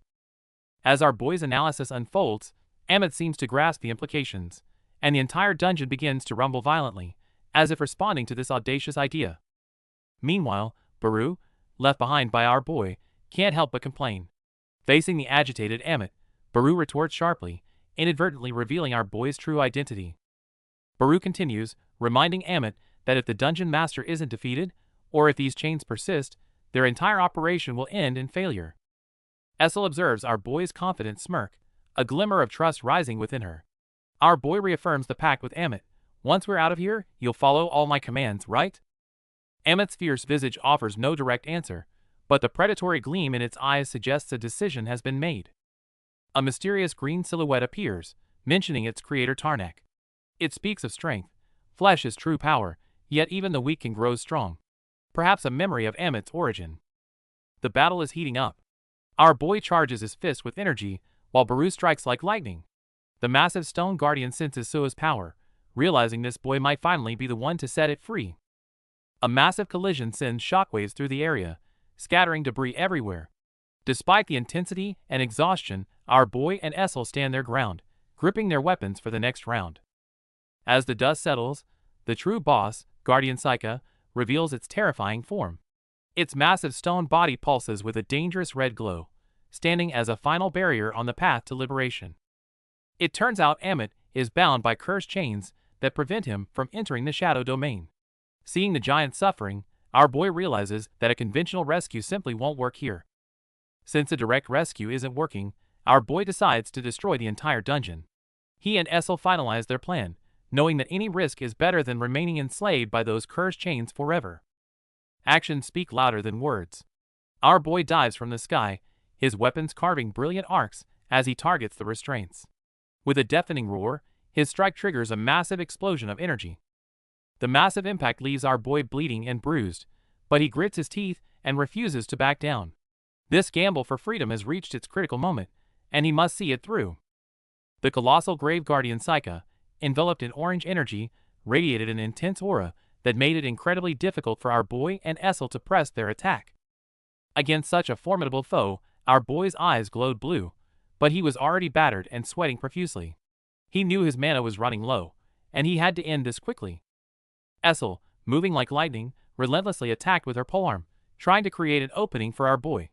Their synchronized efforts were gradually uncovering the key to victory. However, Psycha met their combined assault with its massive hand, creating a brutal energy clash that pushed both our boy and Essel into a fierce struggle. Just then, accompanied by a sharp white light and a massive shockwave, a blurred figure fell, leaving the battle's outcome uncertain. But Psycha wasn't completely defeated. It knelt, surrounded by surging energy, seemingly ready to erupt once more at any moment. Seeing this, our boy no longer hesitated. He yelled for Essel to unleash their combined skill. Essel responded with excitement. They were finally bringing out their true trump card. Essel swiftly gathered her power, channeling the combined skill she learned from destroying gates with our boy, while also absorbing monster souls to boost the skill's charge level. With Essel's attack, a red energy wave surged directly at Psycha. Struck, it tumbled backward violently, finally collapsing to the ground. After successfully launching the joint attack, Essel embarrassingly fell due to the overwhelming recoil. Though a bit awkward, her eyes shone with the joy of victory. Essel prayed internally that their combined attack would work, as Psycha struggled to its feet, seemingly still gathering power for a counterattack. Our boy clenched his right fist, now encased in red energy, channeling Essel's power to unleash a deadly, demonic missile, vowing to pour all his strength into this final blow. The immense recoil from his attack sent our boy flying backward, engulfed in an energy vortex. Just then, Baru suddenly appeared. He stared at the still-roaring Psycha, his eyes filled with doubt, as if sensing something amiss. Baru was shocked to realize the entire dungeon was collapsing. He instantly understood that our boy and Essel had successfully defeated the dungeon master. As the boss fell, the device-sealing Psycha began to violently shake, walls shattered, countless metal chains broke, and the dungeon's collapse became inevitable. Seeing this, Baru quickly called out to Psycha, the rock monster known as Amit, the grave prisoner, urging it to follow him to the young monarch. Amit, now free from its shackles, gripped the ground, relishing its newfound liberty. Its heart swelled with hatred for Tarnak. This imprisoned behemoth had finally seen the light of day once more. The massive stone monster Amit, the grave prisoner, is roaring in agony. Its painful past flashes before its eyes being torn apart by Tarnak and revived by the sorcerer in endless, torturous experiments that only made it stronger but left it utterly numb. But the steel monarch imprisoned it here with unbreakable regeneration chains, subjecting it to endless torment. The creature Bell is shocked to see that these chains are now siphoning Amit's power away. Bell recognizes the chain's origin, recalling the previous Shadow Monarch's struggle. Seeing them drain Amit's life force, our boy, Sung Soo, dives down without hesitation, aiming to sever this tragic fate at its source. Gripping his weapon, he channels all his power into a single point, driving it hard into the coarse spike formed by the chains in Amit's back. The immense force prompts Amit to roar out its agonized question: why is he trying so desperately to save a monster like it? In response to its plea, Suho answers with even fiercer attacks. He charges forward, determined to shatter every last one of these cursed spikes. Yet, with every assault on the chains, the backlash inflicts agonizing pain, threatening to break his own bones. Then, a realization strikes Suho. Suddenly understands why monarchs like Tarnak ultimately lost to the previous Shadow Monarch. He cries out Amit's name, proposing a bold plan. He urges Amit to stop resisting the chain's drain and instead collide all its surging power head-on with his own, destroying both from within. As Amit roars in agreement, their two immense forces prepare for the final, decisive clash. Just before this fateful collision erupts, disaster strikes. Essel seems to have been ambushed, collapsing to the ground as the blade of a knife presses against her throat. While our guy was recovering his strength in the shadow domain, Essel, who stayed behind, received the news of his success through Baru. She was so thrilled she could barely form a sentence, amazed that the young monarch had actually subdued the heir of the iron flesh. Meanwhile, Sung Suho, having just accomplished the feat of subjugating the rock monster Amit, knelt wearily on the ground. The toll of the battle had left him drained, but the system promptly began announcing his completion of the interdimensional rift emergency quest. As the cascade of system notifications chimed, Suho's consciousness temporarily withdrew from the collapsing dungeon. Back in the outside world, his uncle figure Jinwoo was analyzing information, puzzling over the Stardust drug, an anomaly that didn't exist in the previous timeline. Jinwoo suspected that creating something like Stardust, which perfectly increased mana without side effects, was beyond Lee Minseong's capabilities alone. The whole operation likely had a much more powerful mastermind behind it. Right as he was deep in thought, an unexpected call came through. It was Wu Jinchul, a high-ranking Hunter Association official, whose hesitant tone suggested he needed a favor. From the other end of the line, Jinchul delivered bad news. His nephew, also a hunter, seemed to be trapped inside a gate. The situation was critical, and he pleaded for Jinwoo and the Hunter Association's assistance. The scene shifts to our guy, freshly returned from the dungeon, sitting in the back of a military transport truck with his ally Ryo Singh. The immense strain of the battle had left him in a half-conscious slumber until an anxious Ryo shook him awake. Ryo told Suho that the dungeon they had just cleared was officially declared conquered and urgently asked if he could borrow Suho's phone. In the distance, brilliant beams of light erupted from the conquered ruins, a sign that a new crisis was now brewing. With the Egyptian crisis settled, our boy prepares to head home under a golden sunset. He thanks his allies at the airport for the flight, reflecting on a journey well spent. The news of him clearing such a high-rank gate alone leaves everyone stunned. While others suspect a trap behind the boss's sudden retreat, our guy keeps his cards close to his chest. Our guy just offers a knowing smile, keeping the truth about Amit hidden. Within his shadow domain, the broken, heavy chains glow with a mysterious light, hinting at his newfound power. Though no longer a prisoner, Amit remains bound to the domain by the lingering chains. Grateful for his freedom, the stone giant solemnly vows to follow our boy wherever he leads. Never one to waste time, our boy jumps into some intense training sessions. Riding the massive beast through ruined cityscapes, his raw power leaves Essel completely awestruck by his growth. After settling things with Amit, our guy says his final goodbyes. He remains unaware that his incredible display of power has already caught the eyes of guilds looking to recruit him. Having gained 7 levels, our boy is stronger than ever. With a sharp, determined gaze, he is already planning a crushing counterattack against Lee Minseong and the Iterum Apostles. In the night sky, an unnatural purple-white beam of light tears through the clouds, descending directly over the city of Incheon like an ominous portent. Meanwhile in Incheon, a C-rank guild named Chivalry celebrates their improbable success. Using the cheap Stardust boosters, they've miraculously cleared a B-rank gate, earning them the right to enter it. Their celebration is soured when they learn the Hunters Association is considering a ban on Stardust. Some members erupt in anger, feeling the high-ranking officials look down on lesser guilds like theirs. Suddenly, the celebration is interrupted. A silver-haired youth with unsettling golden eyes storms into the Chivalry Guild's headquarters with several others in tow. The silver-haired youth bluntly demands they hand over their earned right to the Incheon gate. His cold command carries a powerful, overwhelming pressure that envelopes the entire room. Then, something even more bizarre happens. Ignoring their furious guild master, all the other members, who consumed stardust suddenly, and uniformly kneel before the strange youth. Left alone and bewildered, the guild master demands to know why his own members are obeying this kid. The youth reveals he hails from beyond this world, sent by the alien god Iterum to seize this world without a master. Yet, he admits to being intrigued by humans and their capacity for independent will and purpose. This confession enrages the guild master. Consumed by fury and resolved to protect his guild, he draws his sword and charges at the mysterious apostle of Iterum with a furious roar. Faced with the overwhelming pressure of the apostle, the victim is paralyzed by fear. With a cold gaze and crackling electricity, the white-haired man warns that any insult to the creator earns instant death. Suddenly, violent energy erupts as a blonde figure dives from above. Combined with glowing energy chains, the relentless assault leaves the opponent powerless amidst the absolute chaos. Screams fill the air as powerful shockwaves send everyone flying.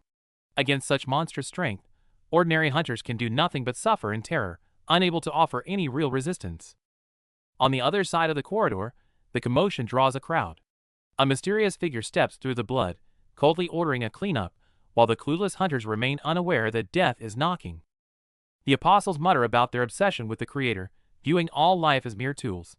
In their eyes, even those who once defied gods are destined to be discarded pawns in this coming disaster. As a stone behemoth roars from the shadows, the white-haired man produces a glowing crystal.